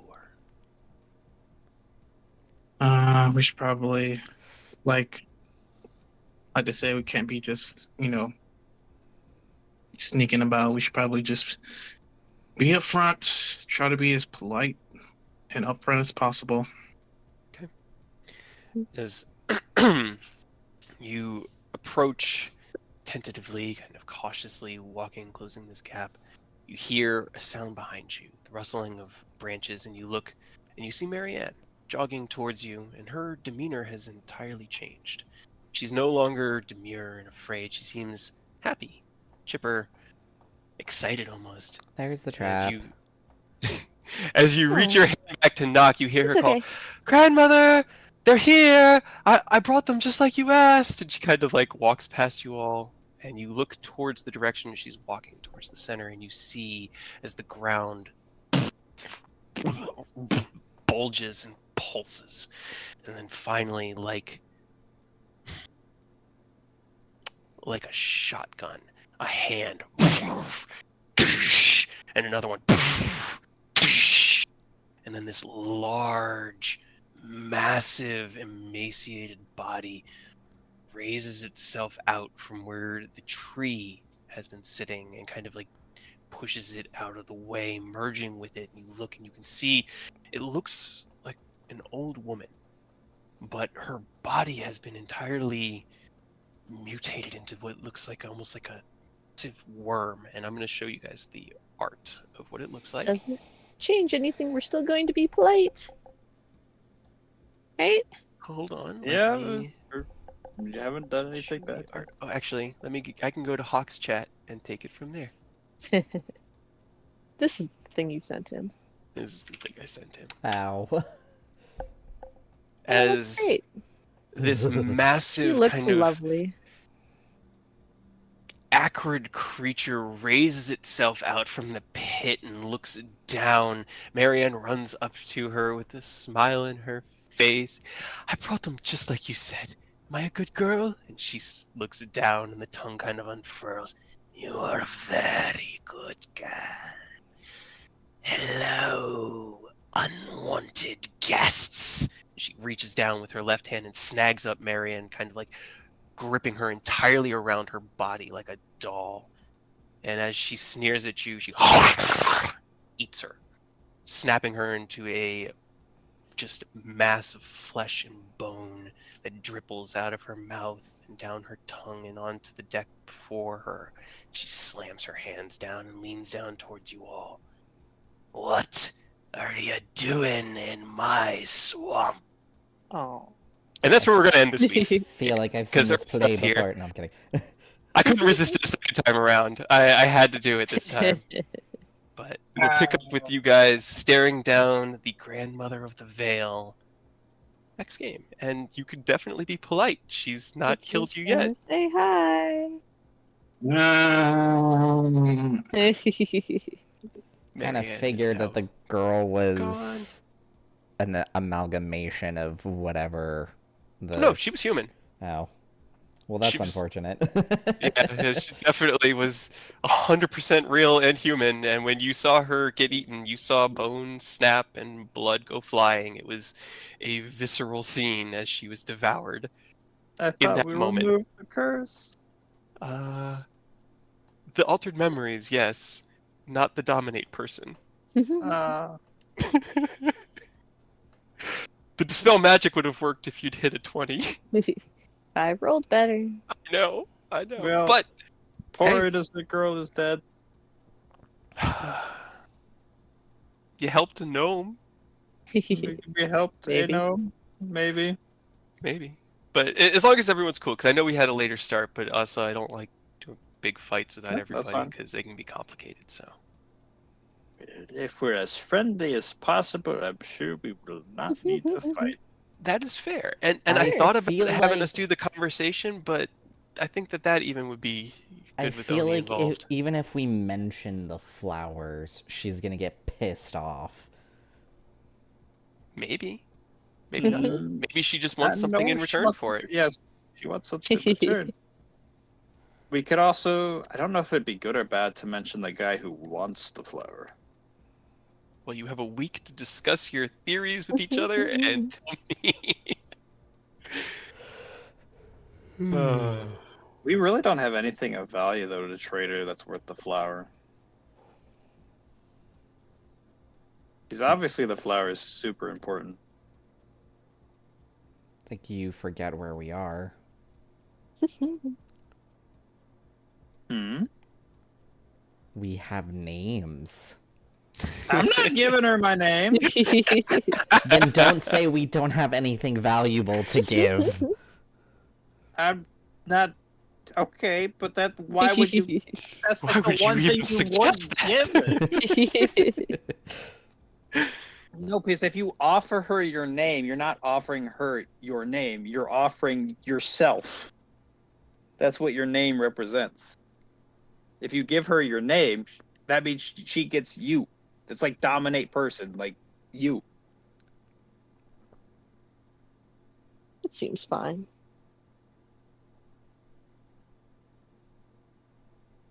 That was so rough. I got. The thing is, I'll I give was it gonna, her. I was got a gonna bag of vortex sand. warp her away, but I didn't know if I should do it or not, and then you ate her before I decided. I so wanted to do that. I don't know why, but I just thought it would be very appropriate. You're so cruel to your NPCs, Cade. Mhm. Yep. I am. Grandma thought They- she overdid her use and just ate her. Yeah, pretty much. Well done, Harsh. You have one last use for me. Snack Munch, time. munch, munch. I can offer her cold weather gear. I'm sure she needs that, yeah. As long as you don't have I'm to ever sure go back it'll to fit Parnast. her. It thing, Grandma. I think it's probably older than I am.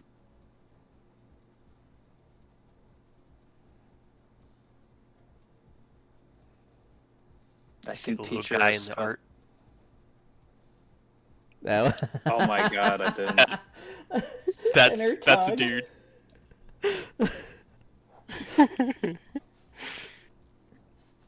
That's how big she is. She big. Disgusting. Right? It's so awesome. Oh It's my like we're God. fighting Merkel.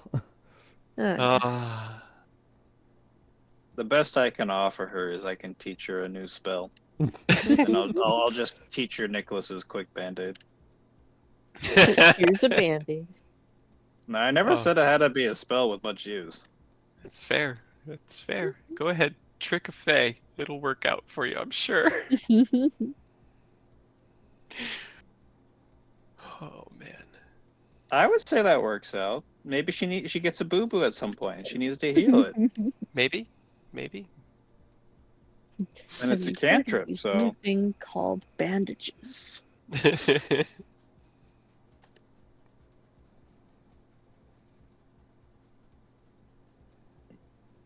now the real question is, does she have legendary resistances? Probably. She probably used one against your scry. The real question.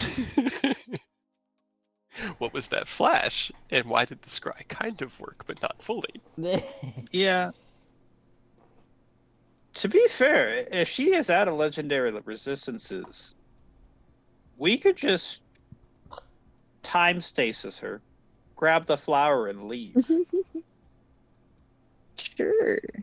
You have a lot of options. You don't have to fight her. You don't have to. It's entirely up to you what you guys do. I'd rather not piss off of it. Especially one that's supposedly really powerful and has an entire area under her control. Yeah. I'm assuming there would be an equivalent of an archfey then. If they have dominion over an area. Alright, empty out your pockets. What has everyone got? 32,000 gold. I don't think she wants gold. I'm just sitting here every time you guys were like, it's a trap, and I'm like, don't Yeah. laugh. Don't Of course it is. laugh. But we're going to walk into it anyways, because that's what you do.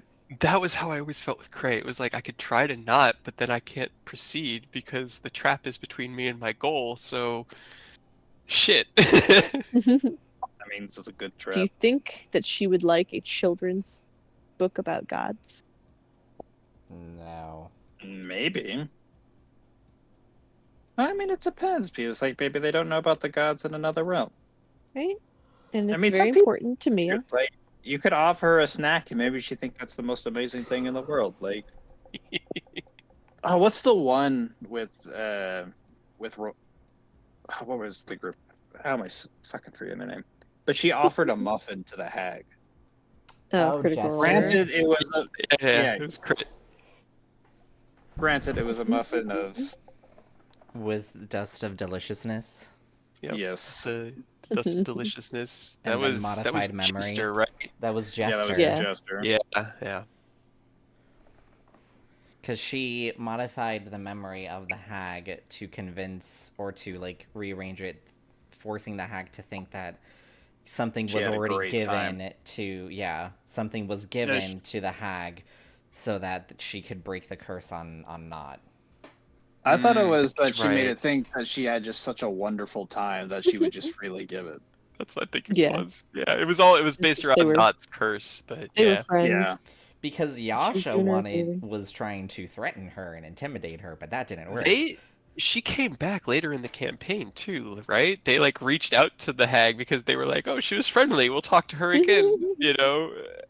I don't remember that part. I mean, you guys made you made allies with Zariel, okay? So evil and What's a good are hag? not. Yeah, they're not necessarily like. I don't think Hard Nicholas constructs. knows about that. Nicholas probably does He not would know not about be happy. He'd be like, Mister wanted me to work with who? that. He'd have some serious questions for Mister after all this.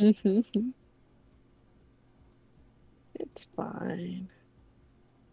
I mean, you're 20 years in the past. I know, I could still talk to Mister. I guess you You could could ask ask her questions now. Well, that was the plan, is after we're done here, to be like, Mister, what the fuck? Just, can you explain? Yeah, I was gonna point Why at me my like, Mister, what wrinkly the fuck old is ass this? self is still here. No, Nicholas is here by choice. He wanted to stay alive. That was what he asked Aw. for. It's not a curse that keeps him alive. No, he's not cursed. He did it to himself. With Mistress' help. He proved himself worthy of that gift, and she gave it to him. He doesn't. Nicholas doesn't like necromancy. That's like the few spells that are not in his spellbook are necromancy spells. Doesn't like it. What about white necromancy spells?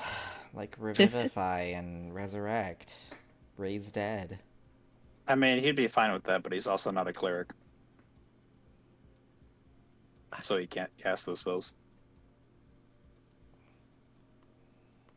Yeah, that's why he doesn't have Simulacrum and the clones and all that. Those You don't were want so to clone much yourself. fun. Setting up Thune's clone in the basement. Just, oh. So good.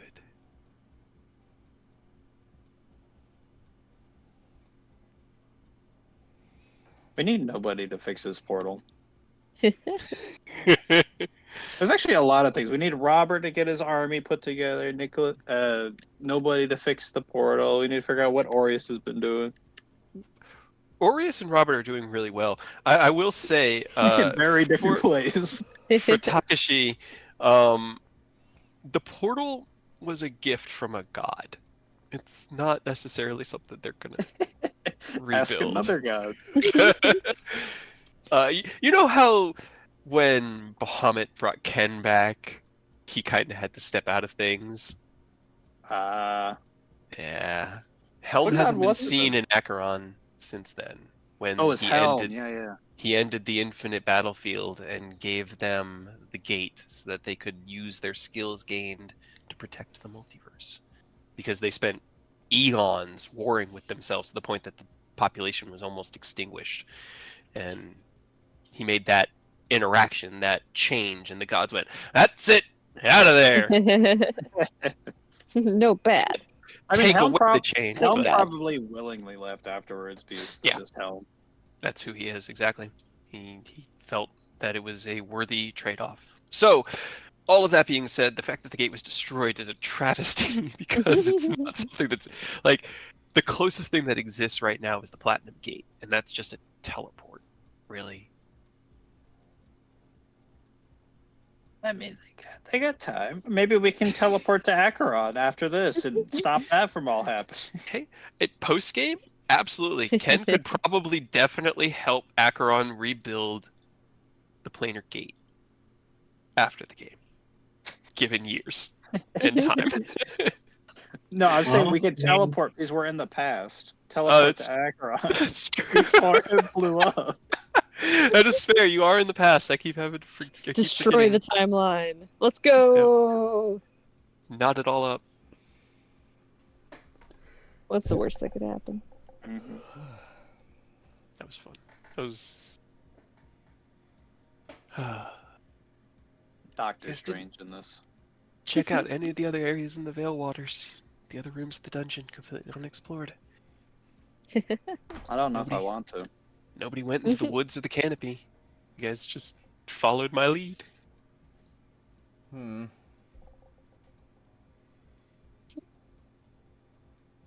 We're here for the flower and the leave. We I have a don't mission. need no more. Exactly. We're not here to We've browse.